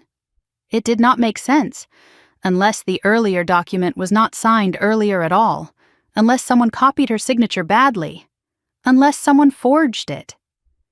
You know, Dolores said quietly, leaning closer to study the papers. I am no expert, but those do not look like the same hand to me. They are not. The second one, the official one, looks like someone was copying. See how the letters hesitate? Real signatures flow. This one stutters. I photographed both documents with my phone, capturing every detail. Can I get copies of these? I can give you copies of the public record, the filed will, the withdrawn one. Dolores hesitated, looking at me for a long moment. Then she pulled out the copier. My mother's will got contested by her second husband. Took everything. I know what it feels like. She made copies of both documents and handed them over. You did not get these from me, thank you. I mean it, thank you. I sat on a bench outside the courthouse at 12:30, spreading the copies across my lap. The evidence was clear. 2 wills with different provisions. Suspicious signatures. A withdrawal filed by my father that bypassed the original attorney entirely. But I needed more. I needed the attorney who witnessed the original will. Harold Vance. If he was still alive, if he remembered, if he would talk to me. I searched for him on my phone. Harold Vance, attorney Galveston. Multiple results appeared. He had been well known, practiced estate law for 40 years on the island, retired 3 years ago. His practice was absorbed by Meridian Legal Group. I called the number. Meridian Legal, how may I direct your call? I am trying to reach someone who handled a will for my grandmother. The original attorney was Harold Vance. A pause. Mr. Vance is retired, but his files were transferred to our office. Who was the client? Eleanor Margaret Shaw. Typing sounds through the phone. I see her in our system. The file is marked inactive, but I can have one of our associates review it. Can you come in, today? We have an opening at 3 o'clock. I will be there. Meridian Legal Group occupied a modern office building near the Strand District. I signed in at the lobby at 2:45 and waited in a reception area with leather chairs and framed photographs of the Galveston coastline. One photo showed the historic seawall stretching into the distance. Grandma's house was on that seawall, or had been, before my father sold it. A woman appeared in the doorway, late 40s, sharp eyes, firm handshake. Ms. Shaw? I am Carla Reyes. I have been reviewing your grandmother's file. Thank you for seeing me on short notice. When I saw what was in that file, I made time. She led me to a conference room and closed the door behind us. Harold Vance kept meticulous records, she explained, spreading documents across the table. Original will filed March of the year Eleanor died. Provisions exactly as you described. Beach house and savings to you. Personal items to your mother and aunt. Then, 2 months later, a new will was filed, superseding the original. The superseding will was submitted by the executor. Your father. Here is where it gets interesting. Carla pulled out another document. The original will included a no contest clause, meaning if anyone challenged it, they would be disinherited. But the second will has no such clause. Exactly. And the original was filed through Harold Vance's office. The superseding will was filed directly with the probate court. No attorney of record. What does that mean? It means your father bypassed proper legal channels. he filed a will that contradicted a legally witnessed document without any legal oversight. Ms. Shaw, I have been practicing estate law for 20 years. This looks like fraud. The word landed like a gavel. Fraud. Can I contest it? You can. The statute of limitations for will contests in Texas is 2 years from probate. But there is an exception for fraud. If you can prove the second will was forged or filed under false pretenses, the timeline resets. How do I prove that? You would need a forensic handwriting analysis of the signatures, and ideally, testimony from someone who witnessed the original will, Aunt Ruth and Harold Vance. Is he still alive? He is, living in a retirement community in Clear Lake. I have his contact information. I drove home as the sun set over the gulf behind me, copies of everything spread across the passenger seat. The original will, the filing records, Carla Reyes's preliminary assessment, Harold Vance's phone number. I had a case now, not just suspicion, not just a letter from my grandmother. Actual legal grounds to contest what my father had done. Over $1 million. Stolen. By my own father. For 2 years I had believed I was forgotten. That Grandma Eleanor, like everyone else, had overlooked me in favor of the family members who demanded more attention. But Eleanor did not forget. Eleanor tried to protect me, and my father destroyed that protection. One question kept nagging at me as I merged onto the highway toward Houston. Why now? Why did Dad forge the will after Eleanor died? The original will was filed first. That was public record. Someone should have noticed. Someone should have contested. Unless no one in the family knew about the original except Dad and Ruth. And Dad threatened Ruth into silence. And I was never supposed to find out. My phone buzzed, a text from an unknown number. You were at the Galveston courthouse today. You should stop digging. No signature, no identification, just a threat. Someone was watching me. Someone knew exactly what I was doing. I stared at the message for a long moment, then typed back one word, no, started the engine, and headed home. They thought they could bury my grandmother's wishes along with her body. They thought they could steal from me and I would never know. But now I had the evidence. I had the lawyers. And I had something else. A threat that proved they were scared. People only threaten you when they have something to lose. And my father had everything to lose. Everything he stole, everything he built on my grandmother's grave. I was going to take it all back. Tuesday morning arrived with gray skies and a restlessness I could not shake. I had barely slept after the drive back from Galveston, my mind turning over everything I had discovered. The original will, the forgery, the anonymous threat. But there was another thread I had been avoiding. Derek. The prenup file sitting in my wedding folder, unopened. The emails to Diana that I had only skimmed, Jenna's words echoing in my memory. The real payday happens after the wedding. What did Derek know? How was he connected to all of this? I made coffee and spread everything across my kitchen table. Copies of both wills. Grandma Eleanor's letter, screenshots of Derek's emails to Diana, and the mysterious prenup file. I had been putting this off. Something about it felt like a door I could not close once I opened it. But after yesterday, after learning the depth of my father's betrayal, I was done avoiding uncomfortable truths. I opened my laptop, navigated to the wedding folder, and double-clicked on the file. Derek Prenup Draft Version 2. The document loaded slowly, like it was hesitating too. And then I saw it, and everything shifted. It was not a standard prenuptial agreement. The language was dense with legal terminology, but I had spent 8 years analyzing financial documents. I knew how to read between the lines. The terms were heavily one-sided in Vivian's favor, which surprised me at first. Derek was supposedly the one with money, with the stable career, with the wealthy family connections. Why would he agree to terms that protected Vivian's assets more than his own? Then I reached Section 7, Paragraph 3. Inheritance and family assets. The clause read, "In the event that either party receives an inheritance during the marriage, said inheritance shall be considered joint marital property, to be divided equally in the event of dissolution. Joint marital property. Anything Vivian inherited would become half Derek's automatically. But Vivian was not supposed to inherit anything significant.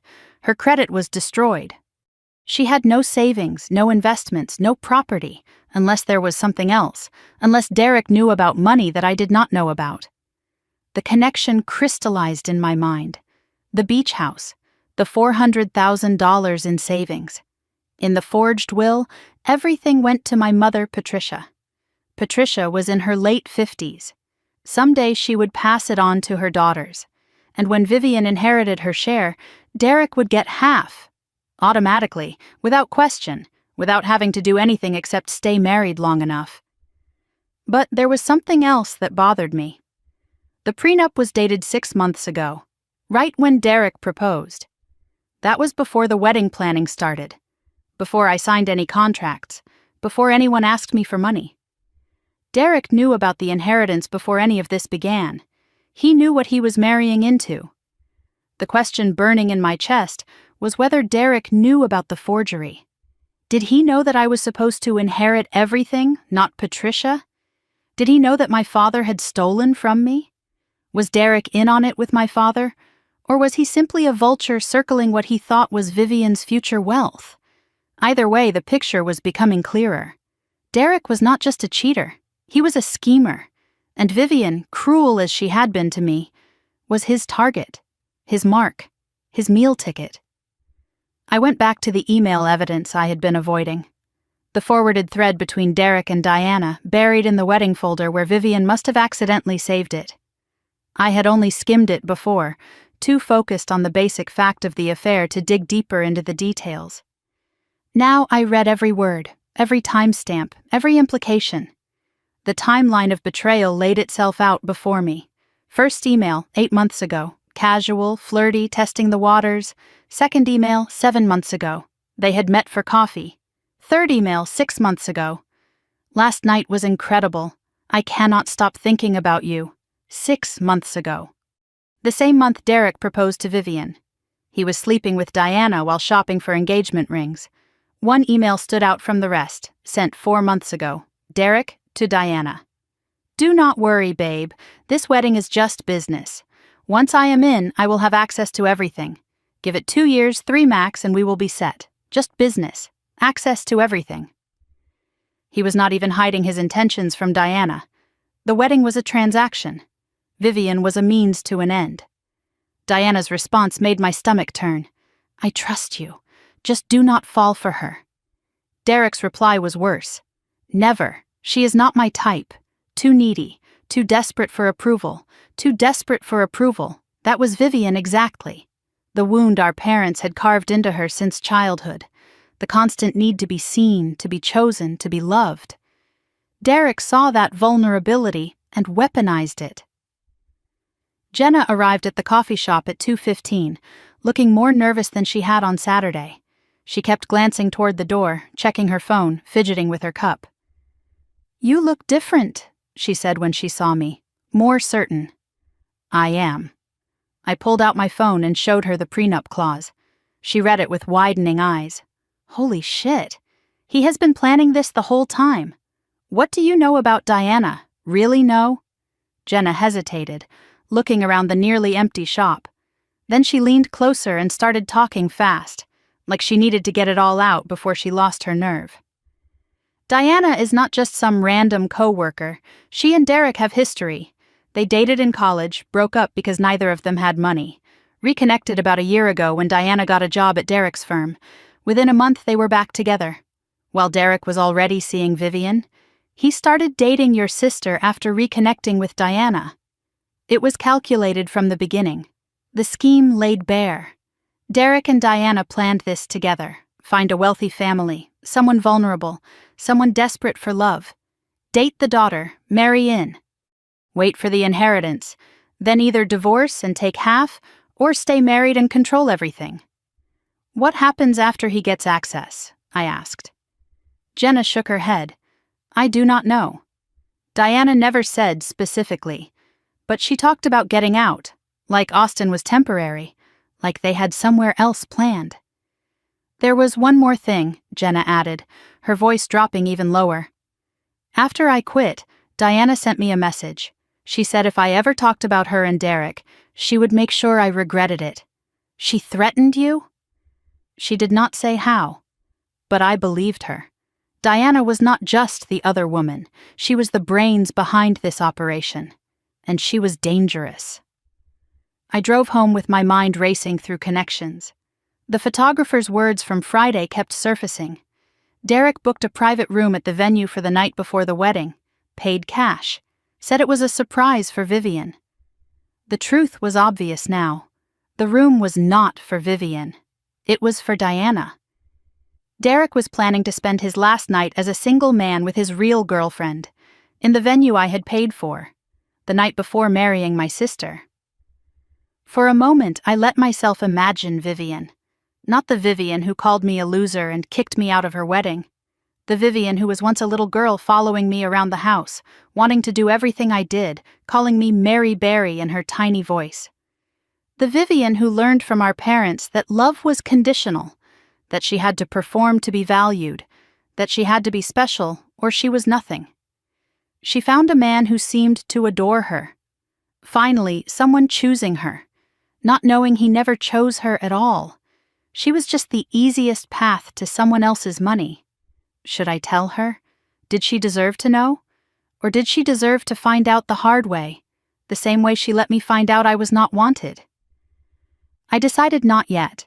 Not because I wanted Vivian to suffer, but because timing mattered. And when this truth came out, I wanted it to come out at exactly the right moment. Maximum impact, maximum exposure, maximum karma. The question I could not shake was how Derek knew about the inheritance in the first place. The original will was filed briefly before being superseded. The only people who knew about it were Eleanor, Harold Vance, Ruth, and my father. Dad would not tell Derek about family finances. Would he? I opened LinkedIn on my laptop and searched for Derek Holloway. His profile showed the standard finance background. MBA from Texas A&M, previous employer Wellington Capital Management. Current employer Trident Investment Group. I searched for Trident Investment Group and clicked on their website, navigated to the Our Team page, scrolled through partners, associates, advisors, and froze. Under Strategic Advisors, third name down, Richard Shaw, Shaw Construction. My father was on Derek's company's board. They did not just know each other. They worked together. The implications cascaded through my mind. Dad and Derek had a professional relationship. How long? Since before Derek met Vivian? Did Dad introduce them? Did Dad choose Derek for Vivian specifically, knowing exactly what kind of man he was? I remembered something suddenly. Last Thanksgiving. Derek's first holiday with the family. Dad and Derek spent 2 hours in the study with the door closed while the rest of us made small talk in the living room. Business talk, Dad said when I asked. Nothing interesting. What were they really discussing? The will, the inheritance, the plan? That evening, I created a new folder on my laptop. Evidence. I organized everything methodically, the way I would organize any complex financial case. Category 1, will fraud. Original will copy, forged will copy. Signature comparison photos, Grandma Eleanor's letter, Carla Reyes's assessment, Harold Vance contact information. Category 2, Derek's scheme, prenup draft with inheritance clause. Email thread with Diana, screenshots of affair evidence, Amanda Chen's statement about the private room booking, Jenna's testimony, LinkedIn connection showing Dad on Derek's company board. Category 3, family financial abuse. My spreadsheet showing $127,450 in unpaid family loans, wedding contracts totaling $102,000 in my name. The text message that started everything. You are not invited to the wedding. Goodbye, loser. And my father's thumbs up. The pattern was undeniable now. They had been using me my entire life. And now they were using Vivian too. They just did not realize it. The only difference between us was that I had woken up. Vivian was still asleep, still believing Derek loved her, still believing our parents had her best interests at heart. My phone buzzed late that evening, a text from Ruth. Harold Vance called me back. He remembers everything. He wants to help. Finally. The attorney who witnessed the original will, the man who could confirm what Carla Reyes suspected, the missing piece that could turn suspicion into proof. I stared at the message, thinking about everything I now held.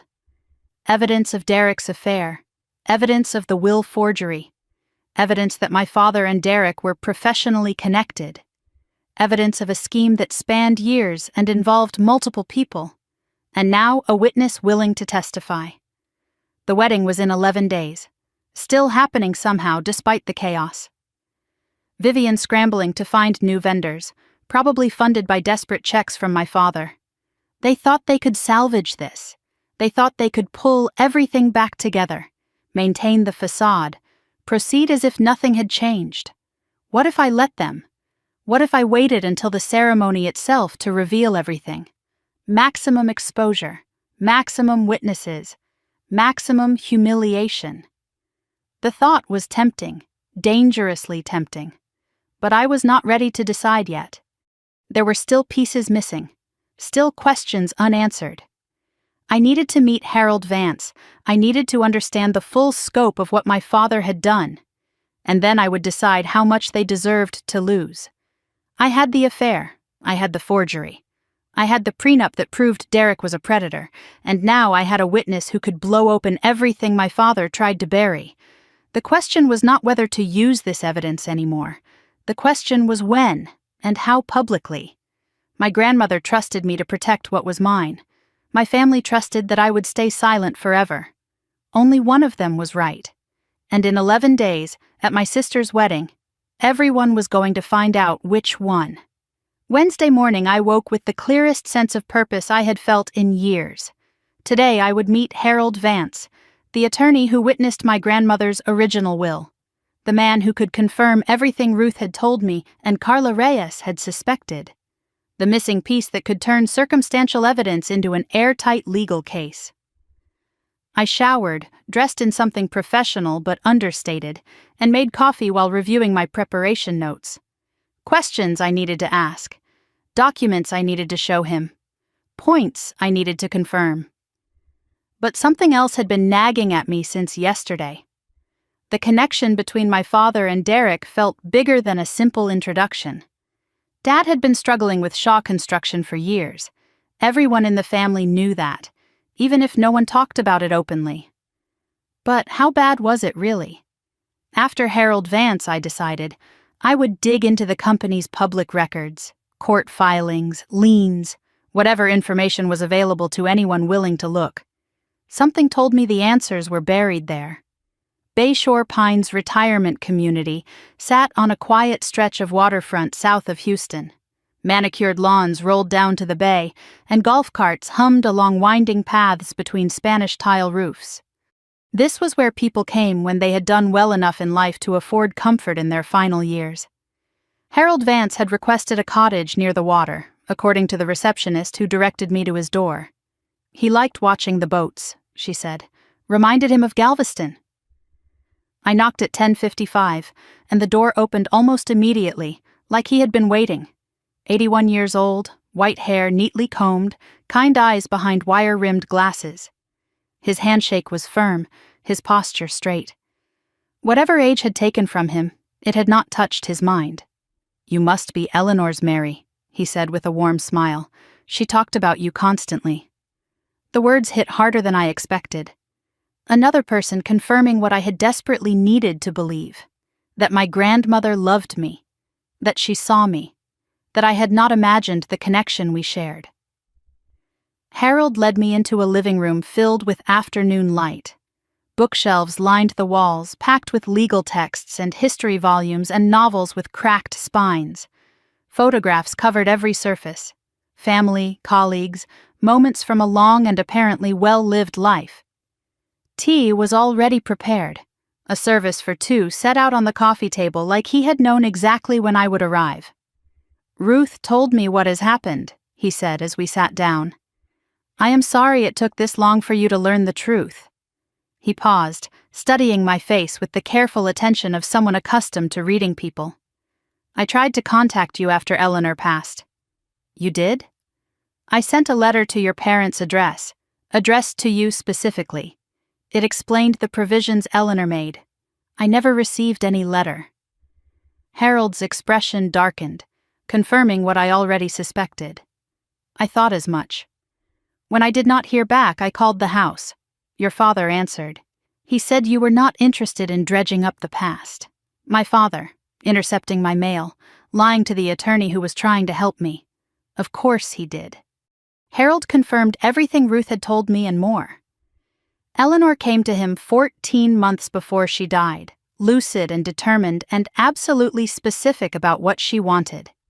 She said her family had a way of taking from those who could not defend themselves, Harold explained. She wanted to make sure you could defend yourself. "The original will left the beach house and savings to me, personal items distributed between my mother and Ruth." But there was something else, something Ruth had not mentioned. "She was very clear that your father should not be executor," Harold said. "She named me instead." I stared at him. "You were supposed to be executor?" "Yes. But somehow when the will went to probate, Richard Shaw was listed. I was removed entirely. How is that possible?" "It is not. Not legally, unless someone filed a different document. A document I never prepared. The forged will had not just changed the beneficiaries. It had changed everything, removed the attorney who would have protected Eleanor's wishes, installed the man who wanted to steal them." Harold stood and walked to a cabinet against the wall. He pulled out a folder, thick with documents, and carried it back to where I sat. "I kept copies of everything," he said. "Force of habit from 50 years of practice." Inside the folder I found the original will, signed and witnessed, Harold's notes from his meeting with Eleanor, and something that made my blood run cold. A copy of a letter addressed to me stamped with a return notice. Refused. My father had not just failed to deliver Harold's letter, he had actively refused it, sent it back, made sure I would never see it. I showed Harold the forged will I had obtained from the courthouse.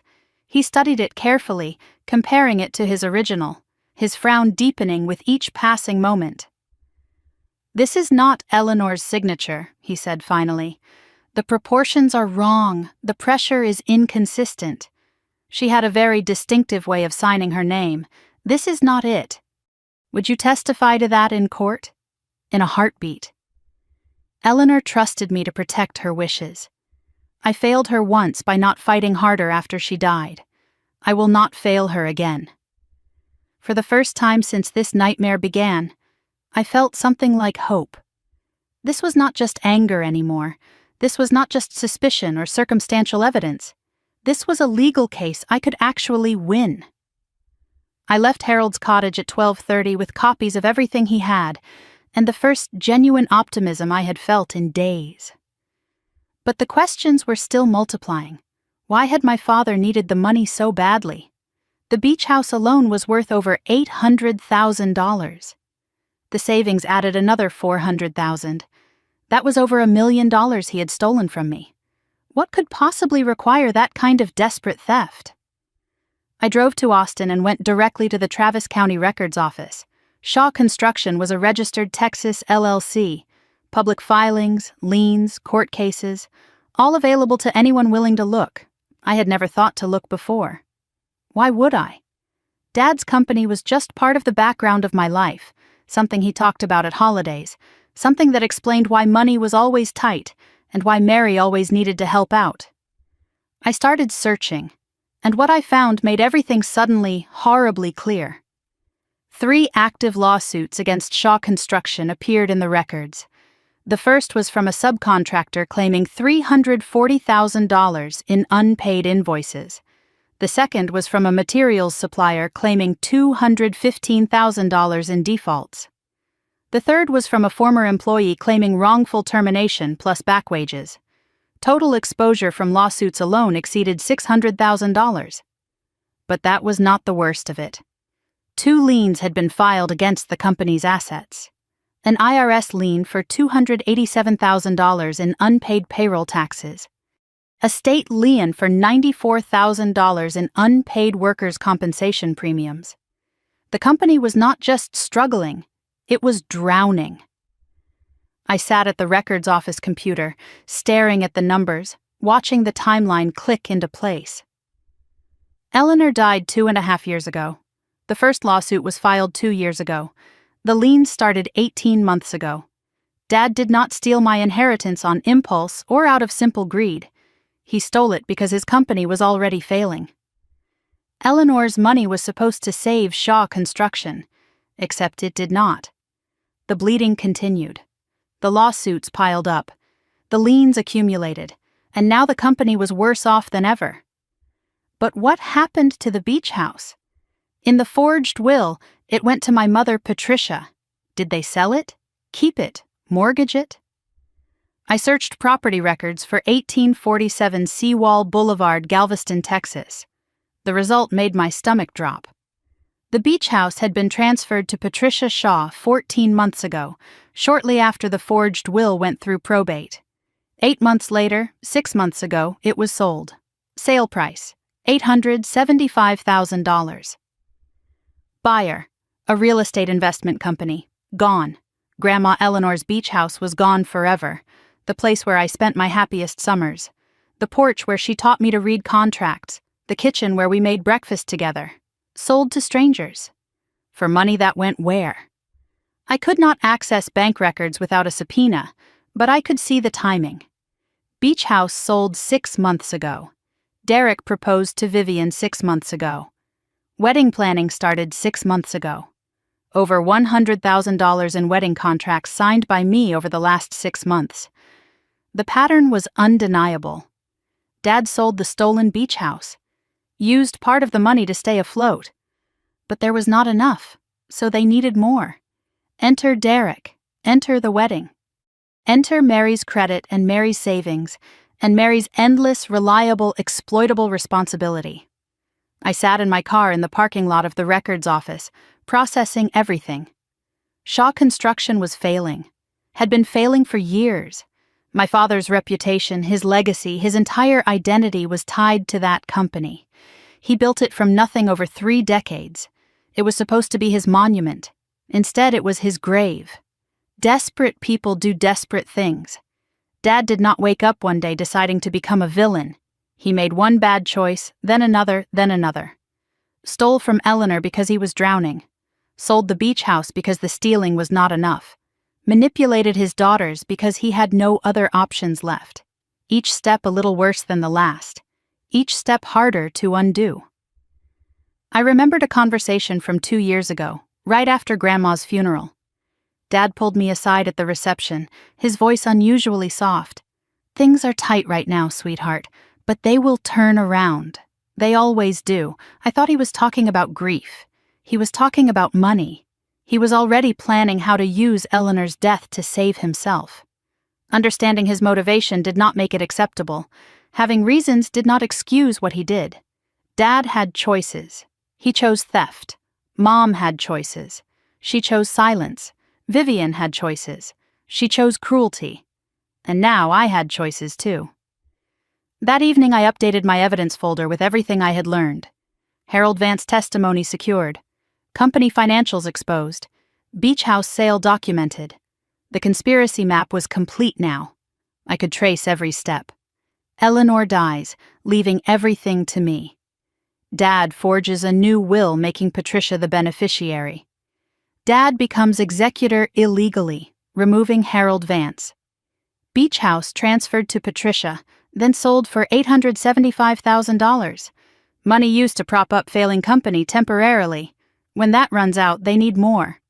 Derek appears, connected to Dad through Trident Investment Group's advisory board. Derek targets Vivian, drafts a prenup ensuring inheritance access. Wedding planned, Mary manipulated into paying for everything. End goal, drain Mary completely, funnel every dollar into the family's bottomless financial pit. I was not just overlooked or taken for granted. I was targeted. My reliability, my responsibility, my love for my family, all of it weaponized against me. My phone buzzed just before 9. A call from a number I had not expected to see again.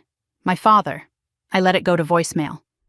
His message came through a minute later, his voice controlled but edged with something I had never heard before. Desperation. Meredith.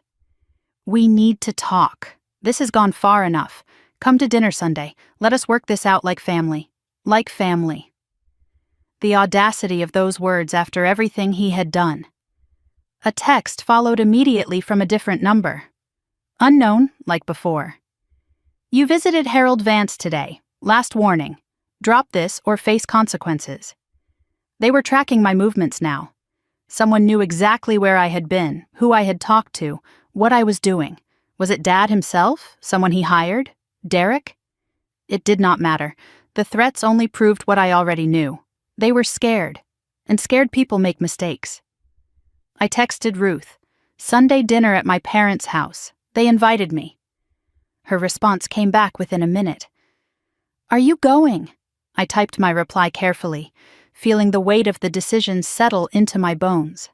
Yes, but not for the reason they think. They wanted a family dinner? Fine, they would get one. But this time I would not be sitting at the table they set for me. I would be setting the table myself. And when I was done, they would finally understand what it felt like to have the ground disappear beneath them. The same way they had pulled it out from under me my entire life.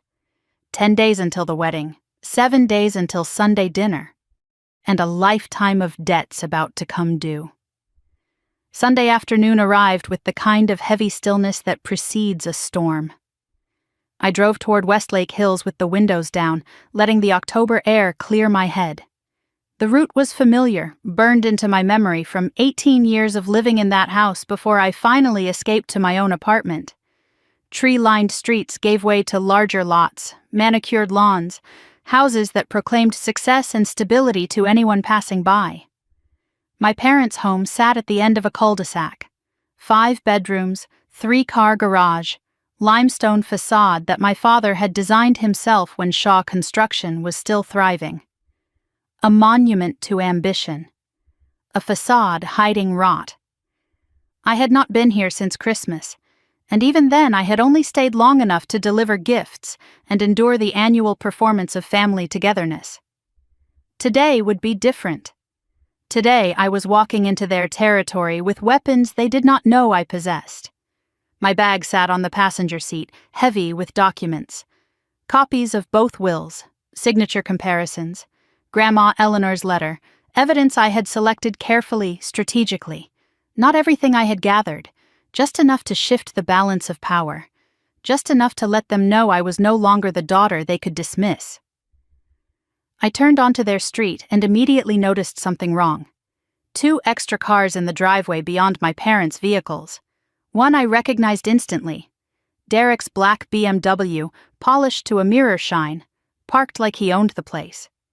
My father's invitation had not mentioned anyone else attending. This was not a family dinner. It was an ambush. I pulled to the curb 3 houses down instead of parking in the driveway. Easier exit if things went sideways. I sat for a moment, recalibrating my approach. Derek's presence changed the dynamic. He was not supposed to be here, which meant my father wanted reinforcements, which meant they were more worried than I had realized. Good. Worried people make mistakes. I grabbed my bag, checked that the folder was secure inside, and walked toward the house I grew up in. The house where I learned that love was conditional. The house where I discovered that being responsible meant being invisible. The house I was about to burn down, metaphorically speaking. My mother opened the front door before I could ring the bell. Her smile was too bright, her eyes too watchful. "Meredith, you came? We are so glad." The performance had begun. I stepped inside and the familiar smell hit me. Roast chicken, garlic, rosemary. Mom's everything is fine recipe, the one she made whenever the family needed to pretend we were normal. The foyer stretched ahead of me, opening into the living room where I could see figures waiting. But before I could move forward, my father appeared from the hallway to my right. Richard Shaw, 61 years old, silver hair combed back, wearing the kind of casual weekend clothes that still somehow looked like a business uniform. His expression was controlled, but something flickered behind his eyes when he saw me. Fear? Calculation? Both? Meredith, I am surprised you came. Why? It is a family celebration, is it not? After everything that has happened. After everything you did, you mean? His jaw tightened. This is not the time or place. You are right. The living room is the time and place. Excuse me. I walked past him before he could respond, feeling his gaze burn into my back as I entered the main room. The living room had been arranged like a courtroom. My father's leather armchair sat at the head of the space, the throne position he always claimed. My mother hovered near the kitchen doorway, already retreating into hostess mode. Vivian perched on the edge of the couch, arms crossed tight against her chest, refusing to look at me. And beside her, Derek, one leg bouncing with barely contained energy, his smile so fake it looked painted on. No Aunt Ruth, of course not. They would never invite the one family member who might take my side. Everyone stood when I entered. The formality felt strange, almost ceremonial. My father's voice came from behind me as he followed me into the room. Thanks for coming, sweetheart. Sit down. The only available seat was a small armchair positioned to face everyone else, surrounded, outnumbered, exactly where they wanted me. I remained standing. I will stand for now. Something shifted in my father's expression. The first crack in his composure, the first sign that this conversation would not go the way he planned. The silence stretched for several uncomfortable seconds before my father broke it. We need to talk about what has been happening. The vendor cancellations. The disruption you have caused. Disruption. I noted his word choice, like I was a weather event rather than a person responding to betrayal. You have put this family in a very difficult position, Meredith. I have put the family in a difficult position? My mother stepped forward, her voice pitched to that particular frequency of maternal guilt she had perfected over decades. The wedding is in 6 days. 6 days. Do you understand what you have done? I understand that I canceled contracts that were in my name. Contracts I signed. Contracts I paid for. Contracts I was never going to be reimbursed for. That is not... You would have what? Paid me back? Like the $40,000 I loaned for Vivian's apartment deposit? Like the $15,000 for Shaw Construction's payroll emergency? Like the $11,000 for the credit card debt, the $6,000 for the medical bills, the $14,000 for Vivian's car payments? The numbers fell from my mouth like stones. Specific. Documented. Undeniable. The room went quiet. They had not expected me to have receipts. Vivian stood abruptly, her chair scraping against the hardwood. This is such bullshit. You are just jealous. You have always been jealous of me. Jealous of what exactly? Of me, of my wedding, of the fact that someone actually wants to marry me and... Vivian! Derek's voice cut in, sharp with warning. But Vivian kept going, her voice rising. You could not stand that I was finally getting something you could not have, so you had to ruin it. Just like you always ruin everything. Vivian, that is enough, my father's command voice, the one that used to make me shrink. But Vivian was past the point of control. No, she needs to hear this. Mom and Dad have given her everything. They paid for her college. They supported her career. Actually, I kept my voice quiet, level, the contrast to her hysteria deliberate. They redirected my college fund to pay for your private school tuition. I paid for my own education, with loans, that I am still paying off. Vivian's mouth opened. Closed. She looked at our mother. Mom's eyes dropped to the floor. She did not deny it. Could not deny it because it was true, documented in financial records I had pulled years ago when I was trying to understand why my student loan burden was so crushing. I let the silence do its work for a moment. Then I continued. This is how it has always worked, is it not? Mary is the responsible one. Mary can handle it. Mary does not need the same attention or support or consideration. Mary is just there to clean up everyone else's messes. Now wait just a minute. My father started. I am not finished.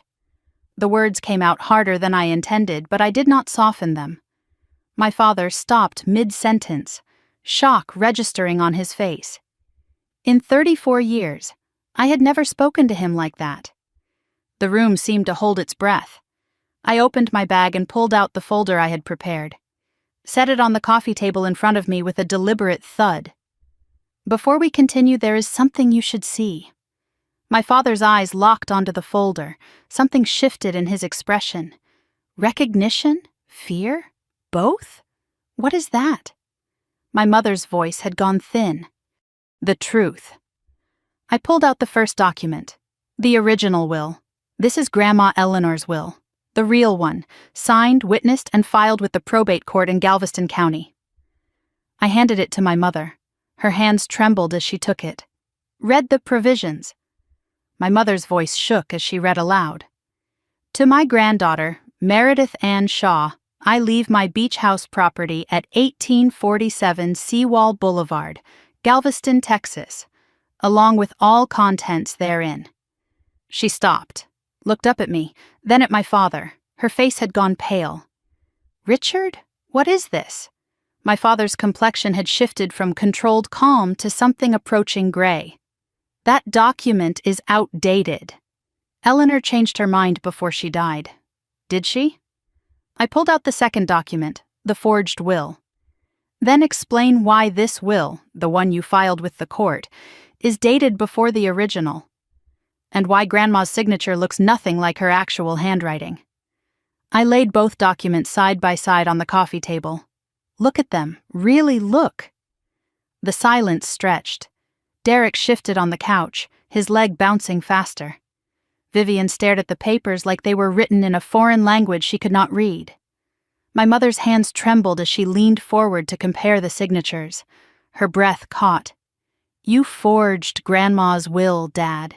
You stole my inheritance. That is a serious accusation.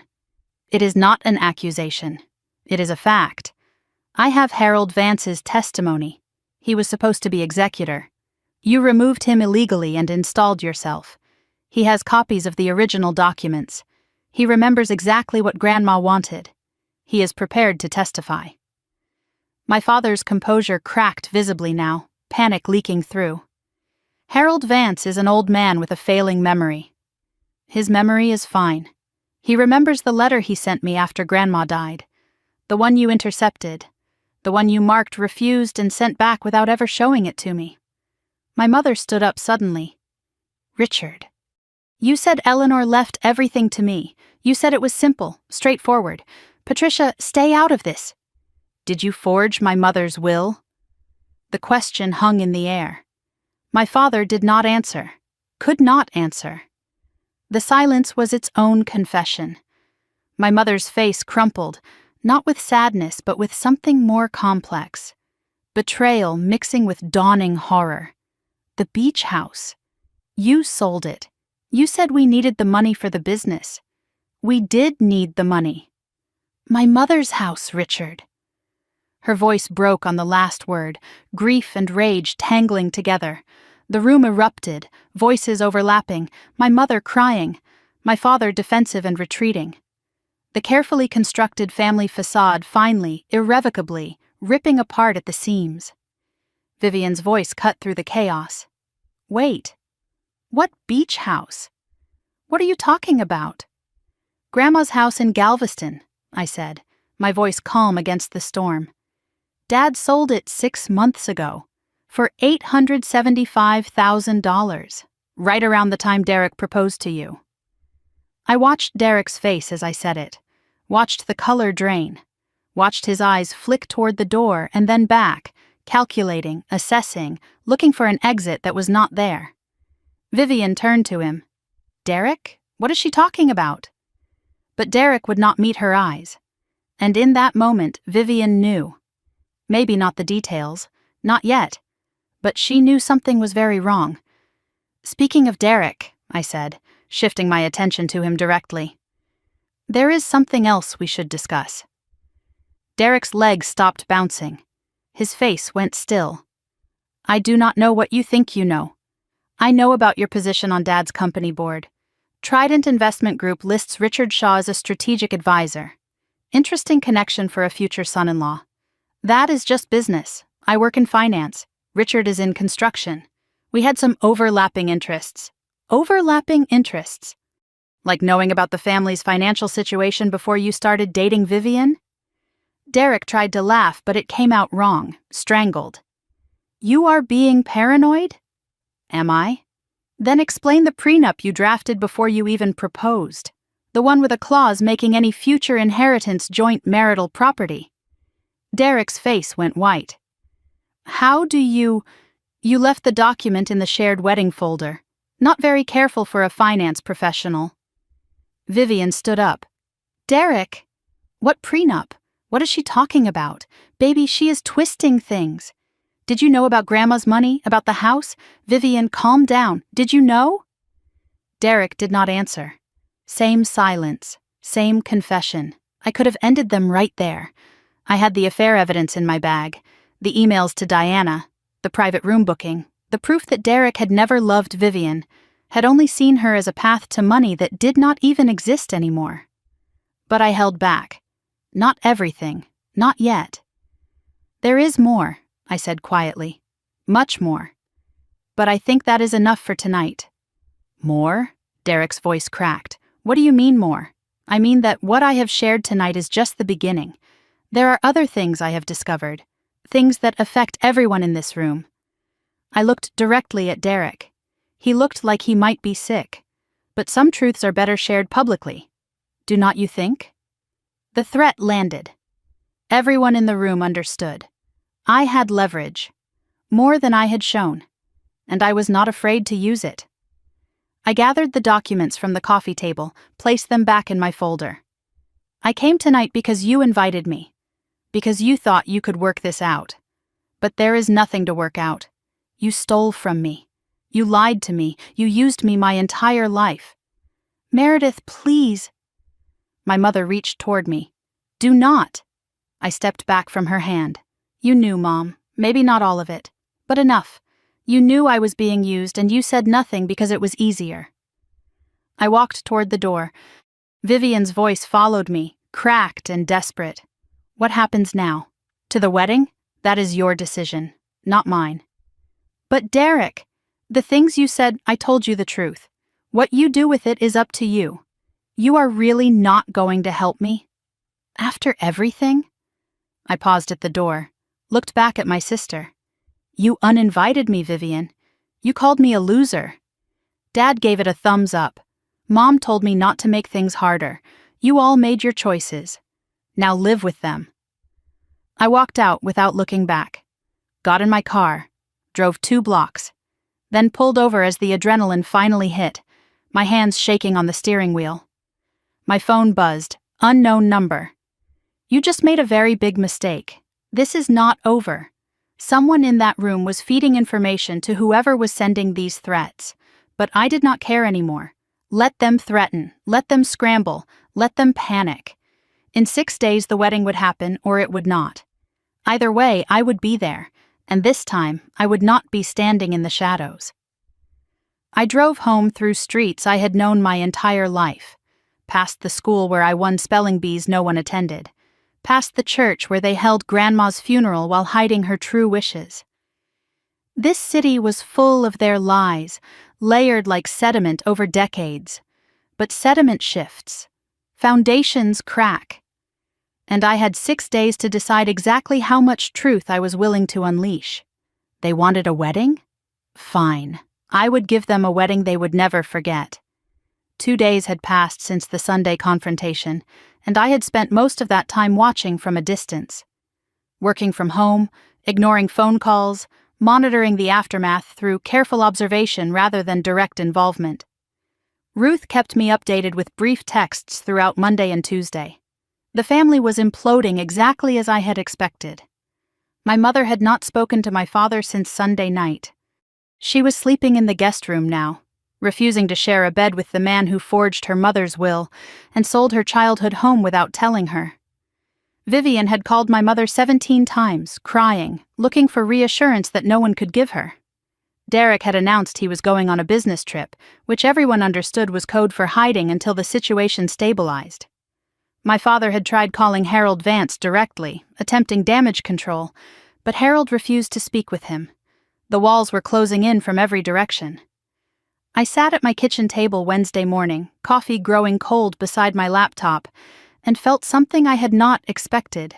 Not satisfaction, not triumph, just a hollow kind of clarity, watching a structure I had propped up my entire life finally collapse under its own rotten weight. My phone buzzed with a message that surprised me.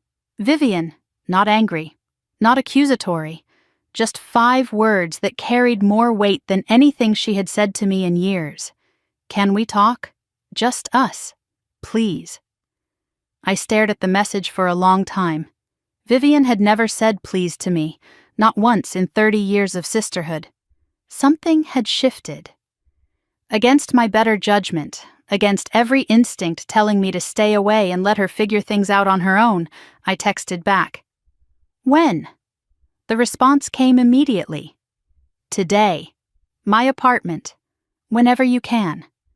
I thought about Ruth's words from our phone call the previous night. She is not the enemy, Mary. She is the other casualty. I had pushed back. She participated in her own rescue party by throwing me overboard. I know, Ruth said gently, but she did not know what she was participating in. None of us did. Maybe that was true. Maybe Vivian was as much a victim of our parents' manipulation as I was, just shaped differently by the same dysfunction. It did not excuse her cruelty, but it might explain it. And if I was being honest with myself, I was curious. Curious what Vivian looked like when her perfect world crumbled. Curious whether there was anything real underneath the golden child performance she had been giving her whole life. I arrived at Vivian's apartment building at 2 o'clock. High-rise downtown, views of Lady Bird Lake, the kind of place that looked impressive from the outside and cost more than most people could afford. I had paid the deposit for this apartment 4 years ago. Never got it back. The irony was not lost on me as I rode the elevator to the 14th floor. Vivian opened the door before I could knock, like she had been watching through the peephole. She looked terrible. No makeup, hair unwashed and pulled back in a messy knot, eyes swollen from days of crying. The polished Instagram version of my sister was completely gone. What remained was raw, scared, human in a way I had not seen since we were children. You came, she said, her voice rough. I did not think you would, neither did I. The apartment was a mess, which shocked me more than Vivian's appearance. She had always been fastidious about her space, everything arranged for maximum aesthetic impact. Now wedding magazines lay scattered across the floor. Empty wine bottles lined the kitchen counter.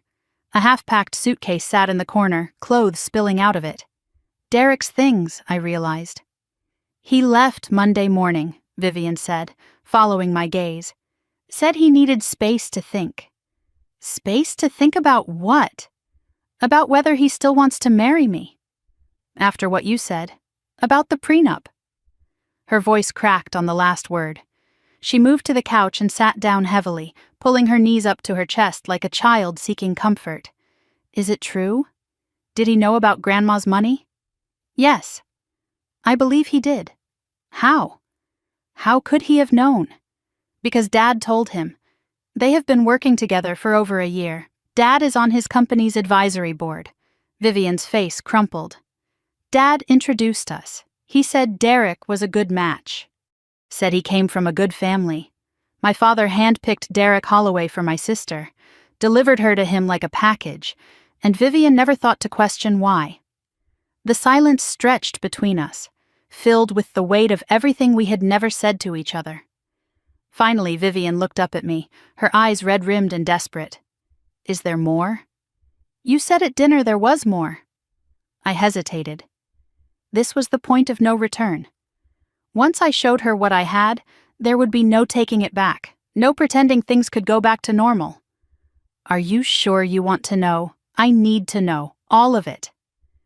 I opened my bag and pulled out the printed screenshots. The email thread between Derek and Diana. Every message I had saved, every timestamp, every damning word. I handed the stack to Vivian without commentary. Let her read. Let her draw her own conclusions. She read in silence. I watched her face cycle through emotions like weather patterns. Confusion first, then disbelief, then the slow, horrible recognition of truth. Her hands started shaking about halfway through. By the time she reached the end, tears were streaming down her face. Who is Diana? His co-worker. They dated in college, broke up because neither of them had money. They reconnected about a year ago before he started dating you. Before? He started seeing you after he reconnected with her. The relationship with you was planned from the beginning. A former colleague of Derek's confirmed it. Vivian stared at the emails in her lap, her whole body trembling. He called me needy, desperate for approval. Those are his words, not the truth. But they are true. That is what kills me. He saw exactly what I am, and he used it. There was one more thing she needed to know, one more knife to twist before the wound could start to heal. The photographer told me something, I said carefully. Derek booked a private room at the venue. For the night before the wedding. He paid cash, so there would be no paper trail. Vivian looked up. For what? I think you know. The silence stretched. Understanding dawned in her eyes, horrible and complete. Derek was planning to spend his last night as a single man with Diana. In the venue I had paid for, the night before marrying Vivian. Oh, God. She covered her mouth, lurching forward like she might be sick. I'm going to... She did not finish the sentence.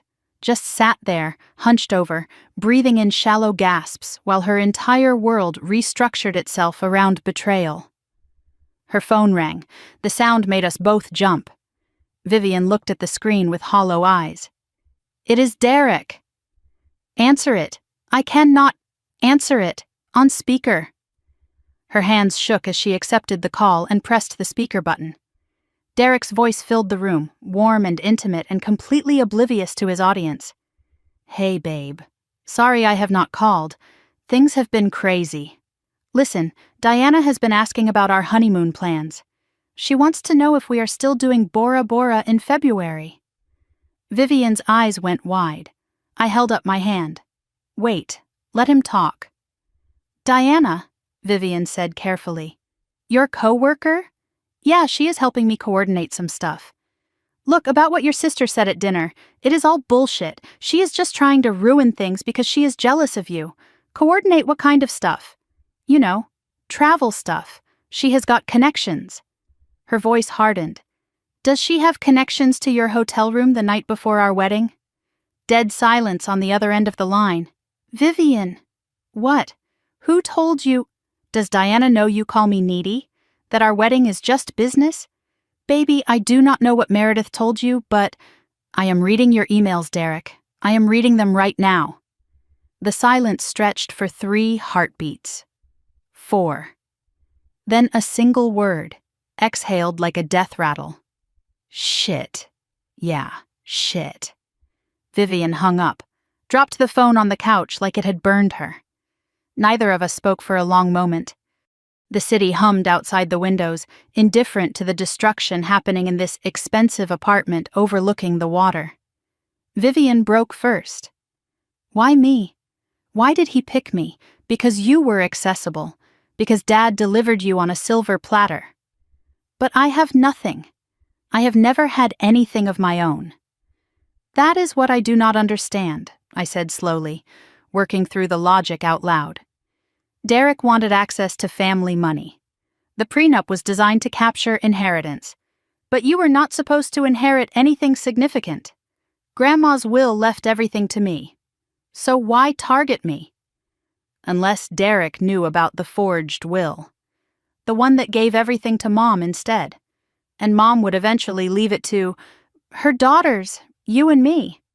But Dad probably told Derek I was difficult, unreliable, not worth the investment. So Derek chose the easier daughter. The words hung between us. Vivian, the golden child, the favored one, the daughter who got everything I was denied. She was not special to Derek. She was just easier to manipulate, more desperate for love, more willing to believe.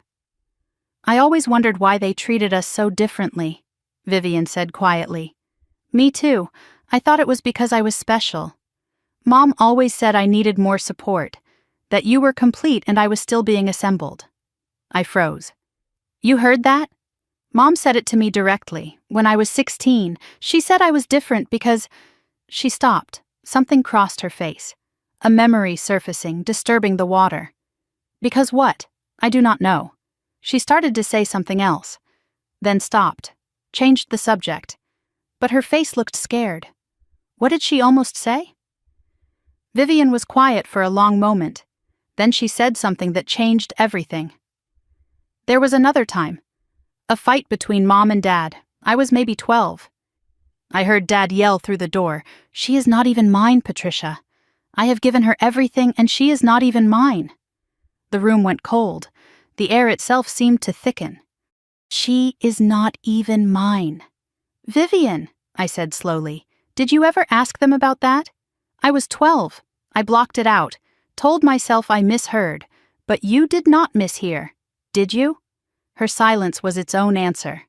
Vivian picked up her phone with shaking hands, dialed our mother's number, put it on speaker without asking if I wanted to hear.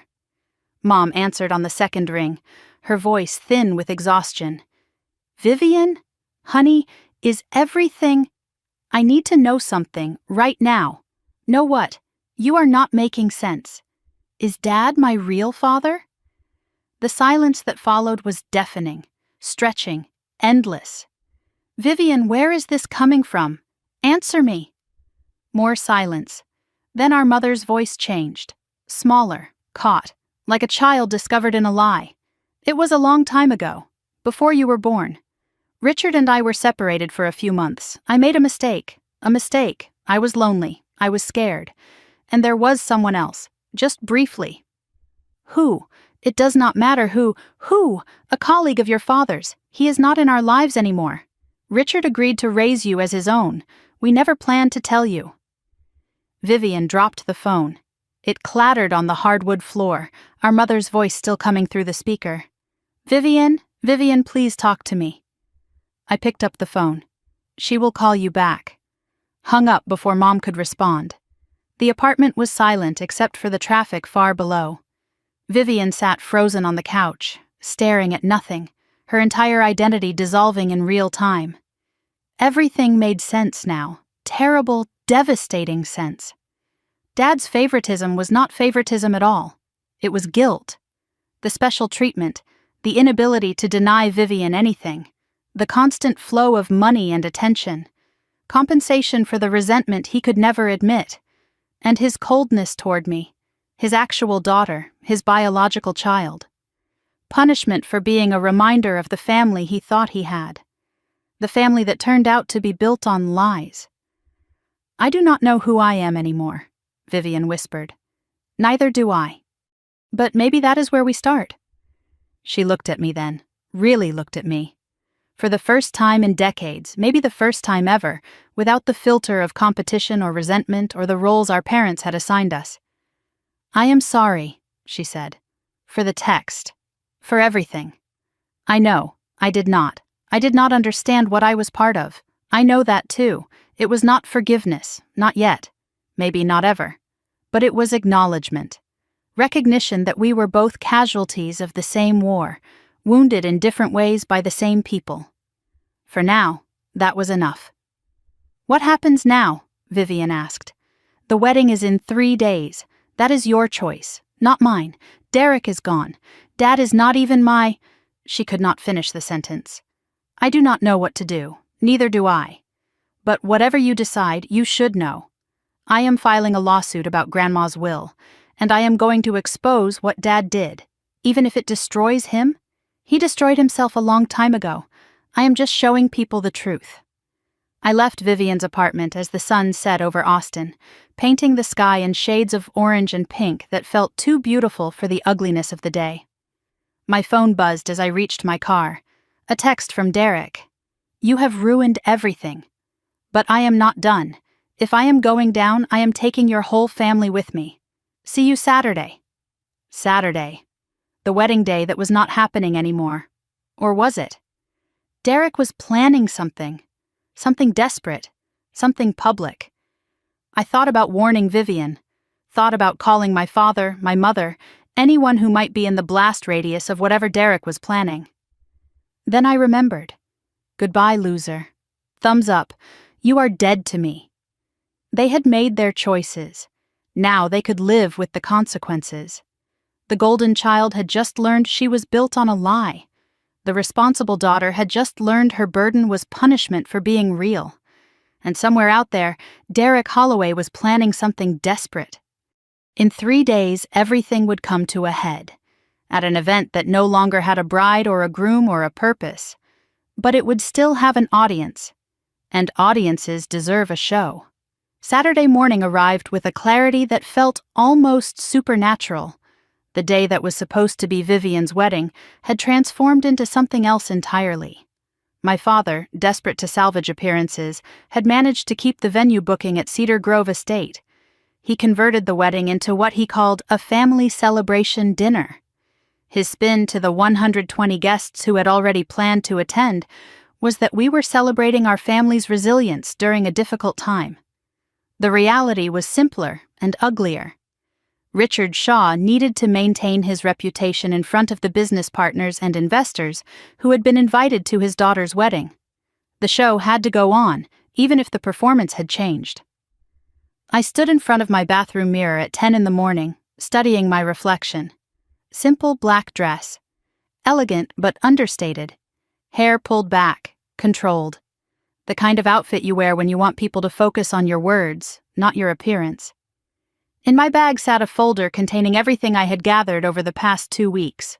Both wills, signature comparisons, the emails between Derek and Diana, financial records from Shaw Construction, a USB drive loaded with screenshots, the nuclear option ready to deploy. My phone buzzed with a text from Vivian. "Are you really coming tonight?" "Yes." Derek texted me this morning. He is coming too. He says he has something to share with Dad's business partners. The threat from Wednesday echoed in my memory. If I am going down, I am taking your whole family with me. See you Saturday. Derek was planning to expose the Shaw family's financial ruin publicly. The bankruptcy filings, the lawsuits, the liens, everything my father had been hiding from his investors and partners for years. I typed back to Vivian. Then I guess we will both have something to share. I set down the phone and looked at myself in the mirror one more time. Derek wanted to burn down the house. Fine, but I would decide which rooms caught fire first. Cedar Grove Estate glowed against the evening sky when I arrived at 6:45, the venue I had originally booked, the one I had canceled. My father must have paid a premium to rebook it on such short notice, money he could not afford, for an event that was nothing but performance. Valets stood in the circular driveway. String lights twinkled in the oak trees lining the entrance. Chamber music drifted from inside, something classical and respectable. The whole scene looked like a photograph from a luxury lifestyle magazine. Perfect on the surface, hollow underneath. I approached the entrance and immediately noticed something unusual. 2 security guards flanked the front doors. That was not standard for Cedar Grove. One of them held up a hand as I approached. "Name, please?" "Meredith Shaw." He checked a clipboard, frowned, consulted with his partner through a radio. "I do not see you on the list, ma'am. Check again. I am the daughter." More radio crackling, whispered conversation. Then he nodded. "You can go in, but Mr. Shaw would like a word before you enter the main room." My father was waiting in the foyer, alone. He looked older than he had on Sunday, like the past week had aged him years. His face was tight with controlled panic, his eyes betraying what his posture tried to hide. "Meredith, I am surprised you came. Why would you be surprised? It is a family celebration, is it not? After everything that has happened. After everything you did, you mean?" He flinched. "This is not the time or place for—" "You are right. The main room is the time and place." "Excuse me." I walked past him before he could respond. He did not try to stop me. He could not here, not in front of his guests. The ballroom was arranged for elegance, round tables draped in white linen, elaborate floral centerpieces, a stage at the far end with a microphone set up for toasts. 120 guests in formal attire filled the space, champagne glasses glinting under the chandeliers. I scanned the room, identifying the key players. James Whitmore, major investor in Shaw Construction, stood near the bar with two other men I did not recognize. The Delgado brothers, the subcontractors who were suing my father for unpaid invoices, clustered in a corner looking uncomfortable. Margaret Chen, real estate developer and one of Dad's biggest clients, held court near the windows. These were not just friends gathered for a family event. These were the pillars of my father's professional reputation, the people whose trust kept Shaw Construction limping along despite its debts. And my father had gathered them all in one room. I spotted my mother near the kitchen entrance, holding a champagne glass she had not touched, talking to no one. Vivian stood by the windows, pale and watchful, her eyes fixed on the main doors, waiting. We were all waiting. Vivian saw me and crossed the room quickly. "You actually came." "I said I would. What are you going to do?" "That depends on what Derek does. He is not here yet, but he texted me. He is on his way." Then we wait. I noticed a projector screen behind the stage, the kind usually used for slideshows at events like this. Wedding photos, family memories, tributes to the happy couple. It sat dark and waiting, connected to a laptop on a small table nearby. I had a USB drive in my purse, screenshots of Derek's emails, financial documents, the forged will comparison. If I needed to go nuclear, the delivery system was already in place. The question was whether Derek would force my hand. At 7:30, the main doors opened, and Derek Holloway walked in like he owned the room. Perfectly tailored suit, hair slicked back, smile sharp enough to cut glass. He was not here to apologize or reconcile. He was here to destroy, and he had not come alone. Diana walked beside him, blonde and polished, her hand possessively wrapped around his arm. They brought the mistress to the family event. The audacity was almost impressive. Derek's eyes swept the room, found me, and his smile widened. He walked directly toward where I stood. "Meredith, I was hoping you would be here. I am sure you were. I hear you have been busy, digging through records, talking to lawyers. I hear you have been busy too, hiding, scheming, bringing your girlfriend to your own engagement party." His smile tightened. "She is not my girlfriend anymore. She is my fiancée. We got engaged yesterday." Behind me, I heard Vivian make a small sound. Half gasp, half sob. Derek ignored her completely, his attention focused on me like a predator sizing up prey. He leaned closer, dropping his voice so only I could hear. "Here is what is going to happen. In about 30 minutes, I am going to take that microphone and tell everyone in this room about Shaw Construction's financial situation. The lawsuits, the liens, the fact that Richard Shaw is 6 months from bankruptcy. Why would you do that? Because your father used me. He promised me access to family money that does not exist. He handed me his daughter like a bargaining chip, and when it all fell apart, he blamed me. So this is revenge. This is justice. I am just telling the truth. The truth." I almost laughed. "You would not know truth if it proposed to you." His eyes hardened. "You think you are clever? You think exposing me to Vivian changes anything? I know things about this family that would destroy all of you. Business fraud, tax evasion, forged documents." I watched his face as he spoke, calculating. He was going to expose everything regardless of what I did. If I waited, he controlled the narrative. If I moved first, I controlled it. My father would be humiliated tonight no matter what. The only question was who shaped the story people would remember. I caught Vivian's eye across the room. A question passed between us. Do we let him win? Vivian's jaw set, a tiny shake of her head. That was all I needed. I turned away from Derek without another word and walked toward the stage. The chamber music stopped when I picked up the microphone. Conversations paused. Heads turned. My father started pushing through the crowd, his face twisted with alarm. "Meredith, what are you—" But I was already speaking, my voice steady and clear through the sound system. "Good evening, everyone. For those who do not know me, I am Meredith Shaw, Richard's daughter, the one you probably have not heard much about." Nervous laughter rippled through the crowd. My father froze mid-stride. Derek watched with a mixture of confusion and anticipation, uncertain whether to stop me or let me dig my own grave. I know this was supposed to be a celebration.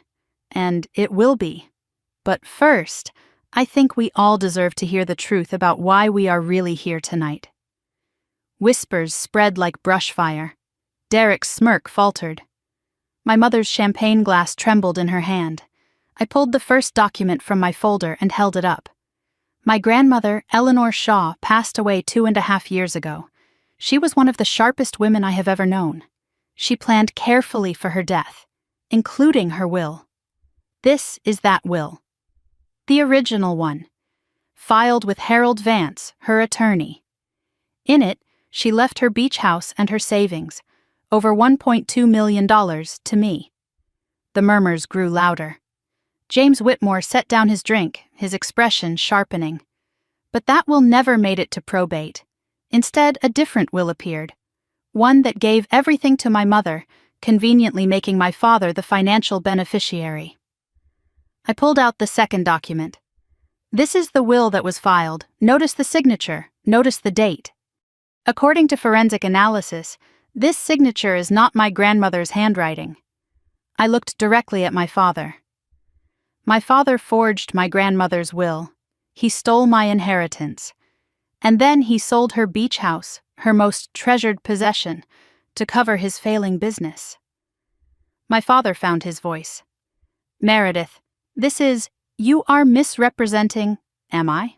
Harold Vance is prepared to testify. Aunt Ruth witnessed the original will.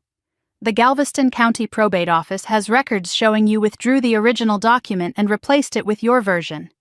This is a family matter. No, you made it a business matter when you stole $1 million to prop up your company." I looked out at the crowd. These people deserve to know what kind of man they have been investing with. I turned my attention to Derek, who had gone very still. But I am not the only one who has been lied to. And my father is not the only one in this room who has built his life on deception. I watched his smirk die completely. Derek Holloway came into this family with a plan. He knew about the inheritance. He knew about the financial situation. Because he and my father have been working together, Derek serves as a financial advisor for Shaw Construction. Derek drafted a prenuptial agreement that would make any inheritance my sister received joint marital property. He was not marrying for love. He was marrying for access. I pulled out the email screenshots. And while planning this marriage, he was maintaining a relationship with Diana Mercer, the woman standing next to him right now. Gasps erupted through the ballroom. Diana's face went white. These emails show their affair spanning the entire engagement, including plans to meet at this very venue the night before the wedding. Derek's voice cracked. "You cannot prove—" "I can. I have timestamps, hotel records, testimony from a former colleague. You cannot. You destroyed yourself. I am just providing the evidence." Diana ripped her hand from Derek's arm, her face twisted with fury. "You told me she did not know. You said it was handled. Diana, wait." But she was already moving toward the exit, heels clicking against the floor. Derek stood alone in the middle of the ballroom, exposed and unraveling, while 120 witnesses watched his facade crumble. The room erupted in chaos. Business partners clustered together, whispering urgently. James Whitmore had his phone out, already calling someone. The Delgado brothers approached my father with hard expressions, sensing blood in the water. Margaret Chen was recording video on her phone. My mother had vanished from the room entirely. My father pushed toward the stage, his composure completely shattered. "You have made your point. Now stop. I am done, Dad. But your business partners might have questions. I suggest you answer honestly, for once." I set down the microphone and walked off the stage. The crowd parted around me, some faces shocked, some admiring, most simply stunned. I passed Vivian at the door. She caught my arm. "Thank you." For what? For ending it. I could not. I nodded once and kept walking. Outside, the evening air was cool against my skin. Crickets sang in the oak trees. The string lights twinkled on, indifferent to the destruction happening inside. I checked my phone as I reached my car. Someone had already posted video from the ballroom. The caption read, "Shaw Construction CEO accused of forging mother-in-law's will. Full speech. 847 views in 3 minutes. Still climbing." It was out there now. No taking it back. I got in my car and sat in the darkness for a moment. The weight of what I had done settled over me like a blanket. Not guilt, not regret. Just finality. The adrenaline was fading, leaving exhaustion in its wake. My phone lit up with a text from Ruth. I watched the whole thing through Margaret Chen's livestream. "Your grandmother would be so proud." The tears I had been holding back finally fell. Not from sadness, from release. From the feeling of finally being seen after a lifetime of invisibility. I started the engine and drove away from Cedar Grove Estate, leaving the chaos behind. The secret was out. The lies were exposed. And somewhere in that ballroom, an empire built on theft and manipulation was finally collapsing under its own weight. But exposure was not the same as closure, and justice was not the same as healing. The hard part, the part where I figured out who I was without the fight, that was still coming. 2 weeks had passed since Cedar Grove and I had spent most of that time watching from a distance, working from home when I could focus, taking long walks when I could not, monitoring the aftermath through news alerts and careful observation rather than direct involvement. The storm I released that Saturday night had been tearing through everything in its path, and I found a strange peace in simply letting it run its course. I sat at my kitchen table on a Monday morning, coffee cooling beside my laptop, scrolling through the coverage that had accumulated since the event. The video from Cedar Grove had gone viral within hours of being posted. Local news picked it up first with breathless headlines. Austin Construction CEO accused of will fraud at family event. Then the business journals caught the scent of blood. Shaw Construction faces investor exodus after public scandal. Social media had done the rest, the comment sections filling with stories from strangers who recognized something familiar in my words. Other families, other betrayals, other responsible daughters who had been drained dry by the people who should have protected them. One comment stood out from the thousands. Posted under a news article, it read simply, "I watched this 3 times. This woman said everything I have wanted to say to my own family for 40 years. Meredith Shaw is my hero." 4,200 likes. Hundreds of replies underneath, each one a variation of the same theme. Women sharing their own stories of being overlooked, exploited, dismissed. Women who had carried their families on their backs and received nothing but criticism in return. Women who had finally found permission in my public reckoning to acknowledge their own private pain. I did not do this to become anyone's hero. I did it to reclaim what was stolen from me. But something in that comment cracked me open a little.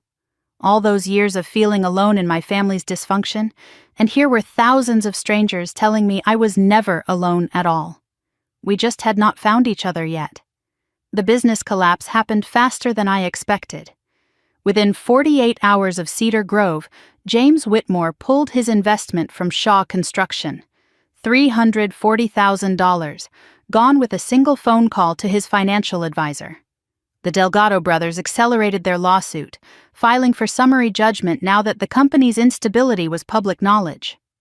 Margaret Chen quietly canceled 3 pending contracts, her loyalty to my father evaporating the moment his reputation became a liability rather than an asset. Other dominoes followed in quick succession. Suppliers demanded cash on delivery instead of the 30-day terms my father had negotiated over years of relationship building. Credit lines froze. Employees with options started looking for exits, the best ones finding new positions before the ship finished sinking. Ruth kept me updated through brief texts. her tone carefully neutral but unable to hide a certain grim satisfaction. Last Wednesday, I saw the headline I had been expecting. Shaw Construction LLC files for Chapter 11, Bankruptcy Protection. The article detailed $2.3 million in combined debt, more than I had estimated from public records alone. My father had been hemorrhaging money for years, hiding the bleeding behind pride and borrowed time. The company he built over 30 years, destroyed in 30 days. Not by me, by his own choices. I just showed people the cracks he had been plastering over. Derek's downfall was swift and complete, barely worth the mental space I had been giving it.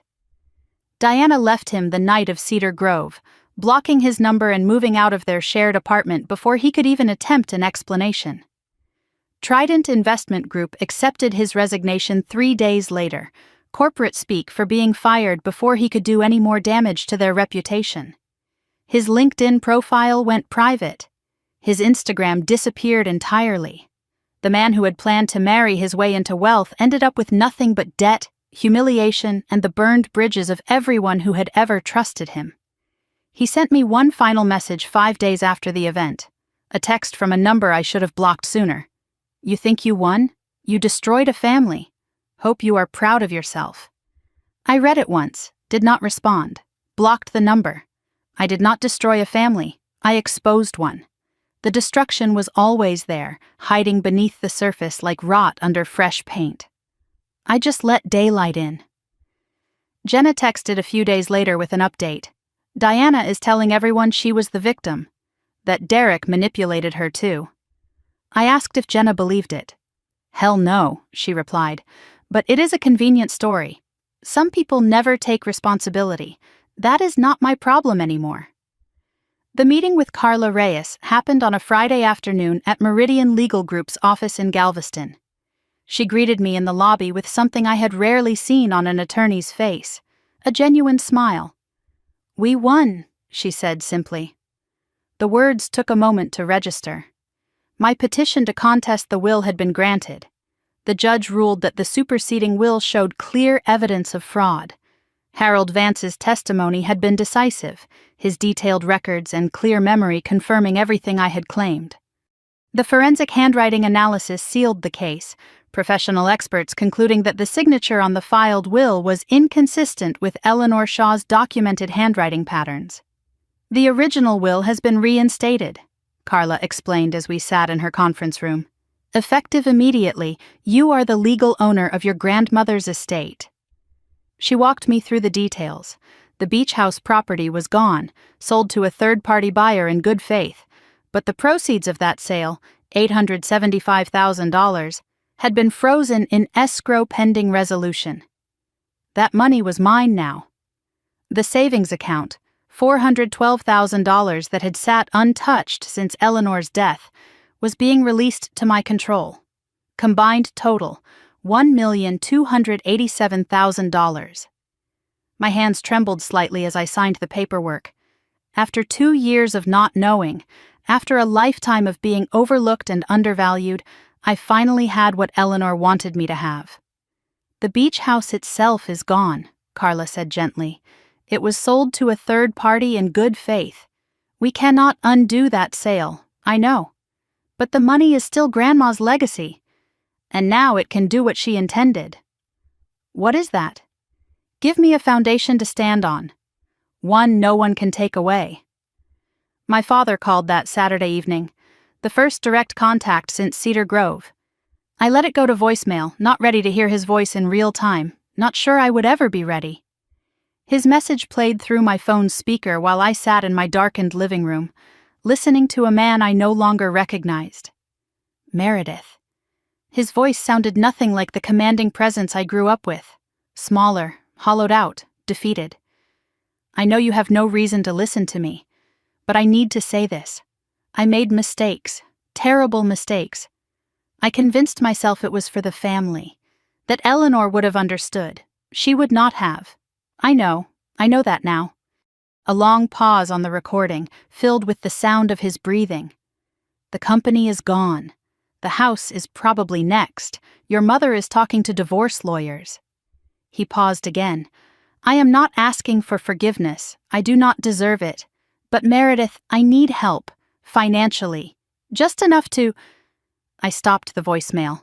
I already knew how it ended. The same way every conversation with my father had ended for 34 years, with him asking me to sacrifice so he could survive. I called him back. He answered on the first ring, hope bleeding through his voice. Meredith? Dad, that has always been the problem, has it not? I was always the only one. The only one who paid? The only one who sacrificed? The only one you could count on to clean up your messes? Meredith, please. You had my entire life to treat me like family. You chose not to. Now live with that choice. I hung up. Did not feel guilty. Did not feel triumphant either. Just finished. Like closing a book I had been forced to read for far too long. Vivian texted the next afternoon. Can we meet? Not about Dad or the money, about something else. I agreed, curious what she could possibly want to discuss that did not involve the wreckage our family had become. We met at a coffee shop near the university, neutral territory, neither of us ready to visit the other's home. She looked different than she had at Cedar Grove, not the polished Instagram version, not the broken mess from the aftermath, something in between, realer. Thanks for coming, she said as I sat down across from her. What did you want to talk about? She took a breath, wrapping her hands around her coffee cup like she needed something to hold on to. I have been doing research about my biological father. My chest tightened. The revelation from that day in her apartment still felt raw, a wound that had not fully healed for either of us. Did you find anything? His name was Thomas Riley. He died 8 years ago. Car accident. But he had a sister. She is still alive. Living in San Antonio. Are you going to contact her? I do not know. Part of me wants to know who he was. Part of me is terrified of what I will find. What are you afraid of? Vivian was quiet for a moment, staring into her coffee. That he was a good man. That I missed knowing someone who might have actually loved me for me. Not because of guilt or obligation. I recognized that fear. The fear of discovering you had been cheated out of something real. The fear that the life you lived was smaller than the life you could have had. If you decide to reach out, I said slowly, I will go with you. If you want. Her eyes lifted to mine, wet with tears she was trying not to shed. You would do that? After everything? You did not forge the will. You did not plan Derek's scheme. You were a victim too, just a different kind. I was still cruel to you. Yes. But people can change. I have to believe that. Otherwise, what is the point?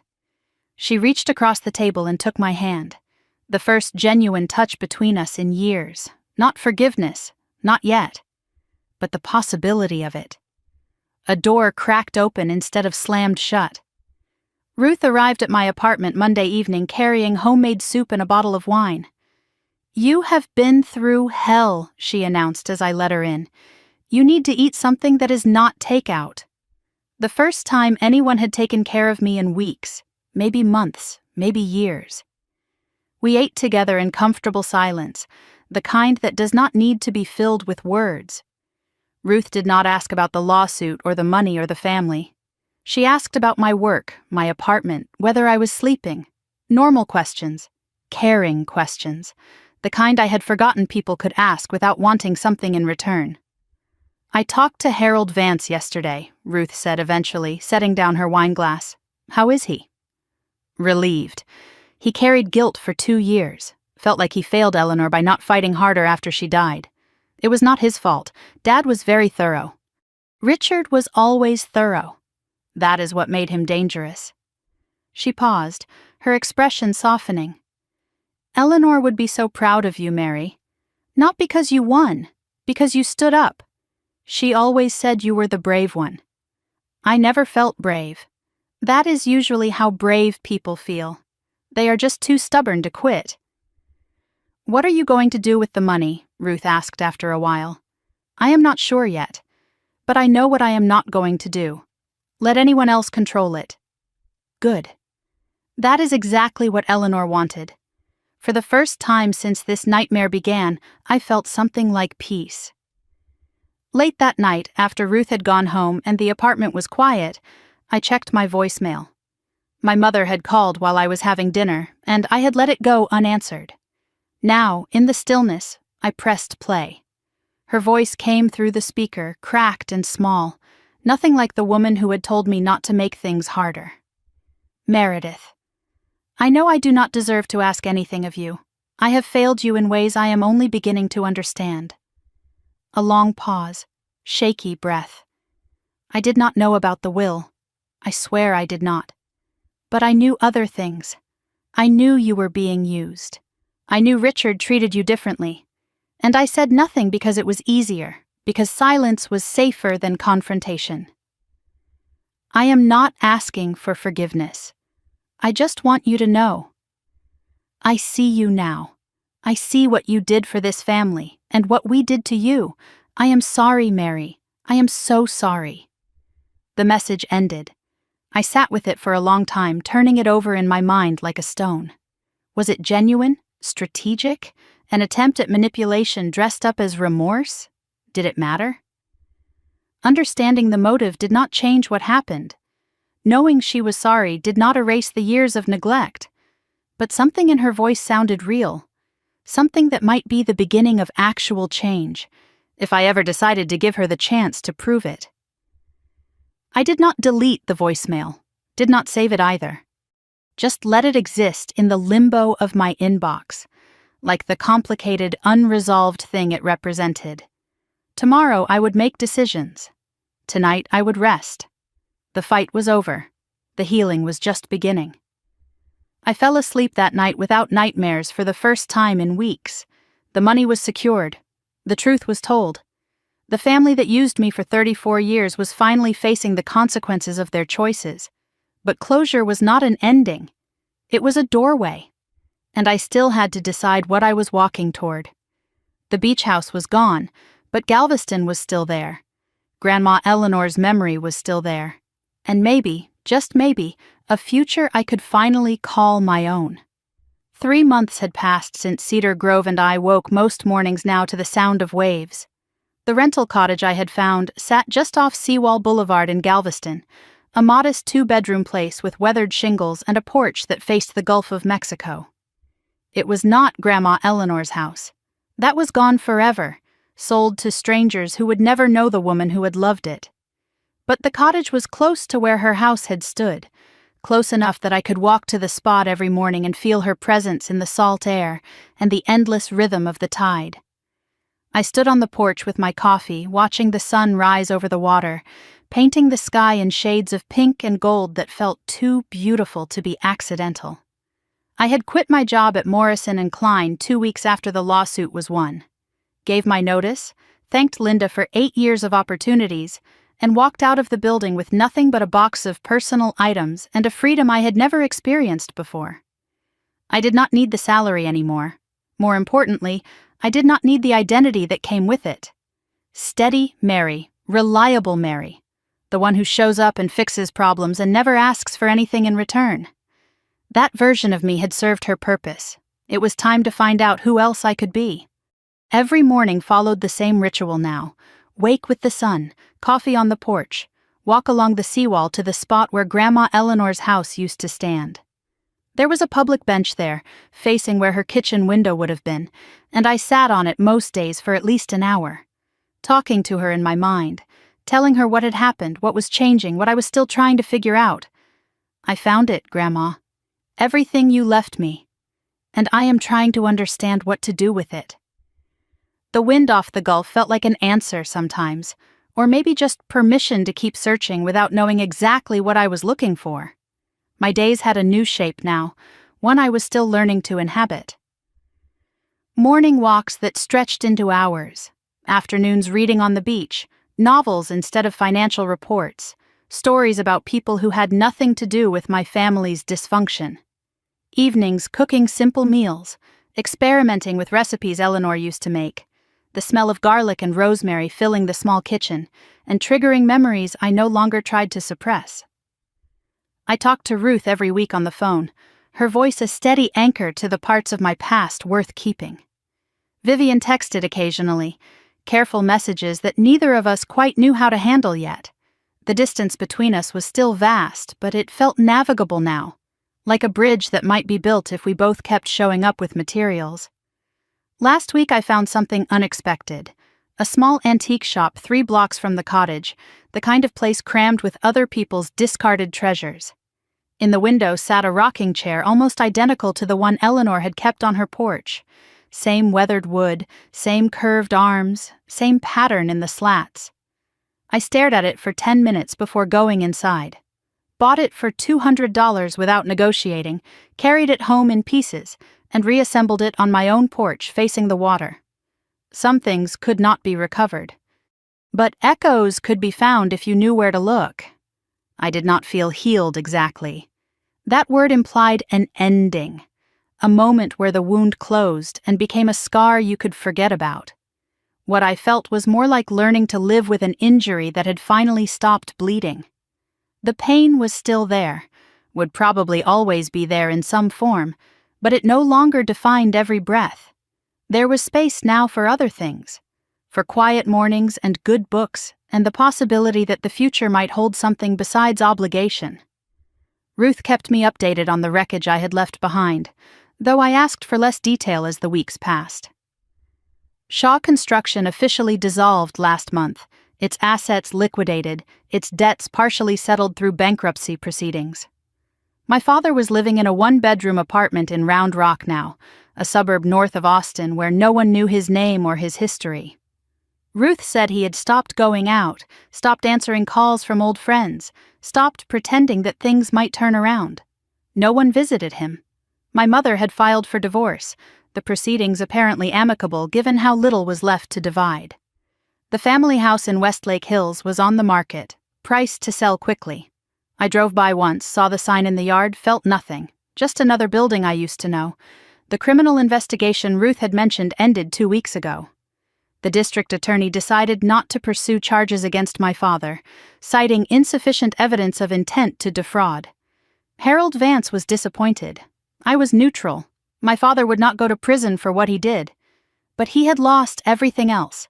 His reputation, his company, his marriage, his daughters. Sometimes consequences did not come from courtrooms. Sometimes they came from the people you betrayed finally walking away. That was a life sentence too, in its own way. Derek had moved to Phoenix, according to Jenna's occasional updates. Starting over, apparently. Diana was engaged to someone else, 3 months after fleeing Cedar Grove with mascara running down her face. The scheme artists had moved on to new marks, new schemes, new lives. I did not think about them much anymore. They were not worth the mental space. Vivian knocked on my cottage door on a Saturday afternoon, overnight bag in hand, looking nervous and hopeful in equal measure. I had given her the address weeks ago, but had not expected her to actually use it. I hope it is okay that I came. Ruth told me where you were. It is okay. Come in. We sat on the porch together, her in the deck chair and me in Eleanor's rocking chair, watching the waves roll in while we figured out what to say to each other. Vivian had been in therapy twice a week since Cedar Grove, processing everything that had been dumped on her in the span of a few days. She reached out to Thomas Riley's sister, a woman named Catherine who lived in San Antonio. They had exchanged emails, shared photographs, planned to meet in person next month. She sent me a picture of him, Vivian said quietly.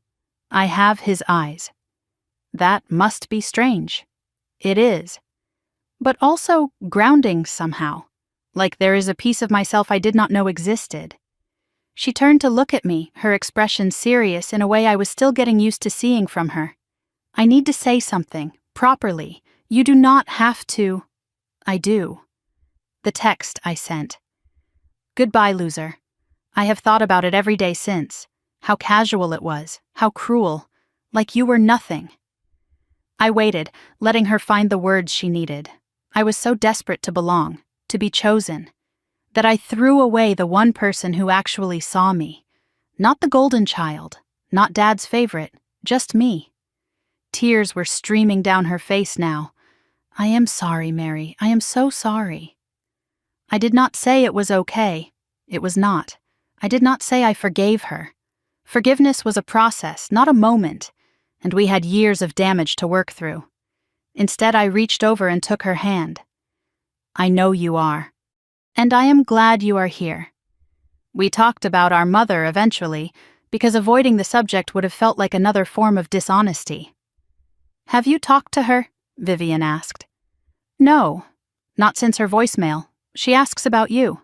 Every time I see her. What does she say? That she misses you. That she understands if you never want to speak to her again. That she is proud of you. I stared out at the water, watching a pelican dive for fish in the shallows. Proud of me for what? For standing up, for being strong enough to do what she never could. Vivian was quiet for a moment, then added something I had not expected. She told me something. About why she stayed silent all those years. I am not sure I want to know. She said she was afraid of him. Dad, not physically, but the way he could make her feel small, worthless, like she owed him everything for accepting me. That does not excuse— No, it does not. But it explains. And I have learned that understanding is not the same as excusing. Will you ever talk to her? Vivian asked after a while. I do not know. Maybe. When I am ready. She is not expecting anything. She just waits. Then she can keep waiting. That is not cruelty. It is boundary. I know the difference now, Vivian said softly. I am learning it too. Ruth came to visit the next day, arriving with homemade soup, a bottle of wine, and a photo album I had never seen before. Found this in Eleanor's storage unit, she said as she settled onto the couch. The one Richard did not know about. Another secret. But this one was a gift. The album spanned decades. Photographs I had never seen, capturing a grandmother I had only known in her final years. Eleanor as a young woman, radiant and sharp-eyed. Eleanor with baby Patricia in her arms, looking exhausted and proud. Eleanor traveling through Europe with her late husband before he disappointed her in all the ways husbands could. And then, near the middle of the album, a photograph that stopped my breath. Eleanor with a small child on this very beach, building sandcastles in the shadow of her house. The child was maybe 4 years old, blonde pigtails and a bright smile, completely absorbed in the task of shaping wet sand into towers. Me. I was 4 years old. I do not remember this. You were so small, Ruth said gently. But Eleanor talked about that trip for years, said it was the first time she knew you were special. Tucked between the final pages was a letter, handwritten in Eleanor's unmistakable script. Not addressed to anyone specific, just labeled, Thoughts on Family. I read it slowly, my throat tight, while Ruth sat beside me in supportive silence. One line stood out from the rest, words that felt like they had been waiting decades for me to find them. Family is not who you are born to. Family is who you choose to become with. I read it 3 times, memorized it. Grandma was still teaching me, even now. The decision about what to do with the inheritance came to me slowly over the following weeks, crystallizing like salt deposits on beach glass. The money sat in accounts, waiting, and I had considered all the safe options. Investments, real estate, the kind of choices that old Mary would have made, the responsible one, the steady one, the one who planned for security above all else. But safe choices were what got me here in the first place. Playing by rules that only applied to me while everyone else did whatever they wanted. I was going to buy a house in Galveston. Not Eleanor's house, that was gone forever. But something nearby. A place that was mine, built on the foundation she had given me. And I was going to do something else, something that felt right in a way I could not fully explain. A small foundation. Grants for women rebuilding their lives after family betrayal. Legal fees for will contests. Deposits for apartments. First and last month's rent for people starting over with nothing but determination. The Eleanor Shaw Foundation for New Beginnings. It would not change the world, but it might change a few lives. And that felt like exactly what Eleanor would have wanted. I walked the beach that evening as the sun set behind me, waves rolling in with the same rhythm they had followed for thousands of years. 3 months since Cedar Grove. A lifetime since that text message. You are not invited to the wedding. Goodbye, loser. The words that started everything. Or maybe just ended something that needed to end. I thought about what I had learned through all of this. Boundaries are not walls. They are doorways. They let you choose what enters and what stays out. You cannot set yourself on fire to keep others warm. And you should not have to. Being the responsible one is not a virtue if it comes at the cost of being seen. Forgiveness is not required. But healing is possible without it. Family can be chosen, rebuilt, redefined. It does not have to match the one you were born into. That text message, goodbye loser, was meant to dismiss me, to make me disappear, to remind me that I did not matter enough to include. Instead, it freed me. They thought they were cutting me loose. They were actually cutting me free. Every ending is also a beginning. Every door that closes opens another. Grandma Eleanor knew that. She spent her whole life walking through doors that others thought were closed. Now I was doing the same. 1 month later, I stood on the porch of my own house. 3 bedrooms, garden in the back, view of the Gulf from every window. The rocking chair from the antique shop sat facing the water. Eleanor's photo album rested on the bookshelf inside. Ruth visited every other weekend now. Vivian came last month and helped me plant flowers in the garden. The first time we had done something together that was not weighted with conflict or competition. My mother sent a card for my birthday, unsigned, just thinking of you written in her careful handwriting. I kept it. Did not respond. But I kept it. The Eleanor Shaw Foundation had filed its paperwork and awarded its first grant last week.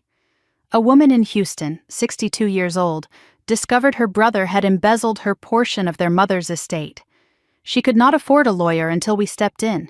She called me crying after we approved her application. I thought no one would believe me. I believe you. And now you have help. That was Eleanor's legacy, finally doing what she intended. Helping women like me, like her, like all of us who had been told our whole lives that we did not deserve to take up space. We deserved it. We had always deserved it. And now we had someone in our corner. I stood on my porch that morning, coffee in hand, watching the sunrise paint the water gold. A life I built from the wreckage of lies. Not perfect, not complete, but mine. And that was everything. That is my story. Or at least, that is where it is now. Stories like this do not really end. They just reach a place where you can finally breathe. I shared this because I know I am not the only one. I have read thousands of comments since that video went viral. Thousands of women who have lived their own versions of this story. Different names, different betrayals, but the same weight, the same silence, the same question running through your head at 3 a.m. Am I crazy? Or is this really happening? You are not crazy. It is really happening, and you are not alone. So tell me, where are you watching from right now? What part of this story stayed with you the most? I read every single comment, and your stories matter too.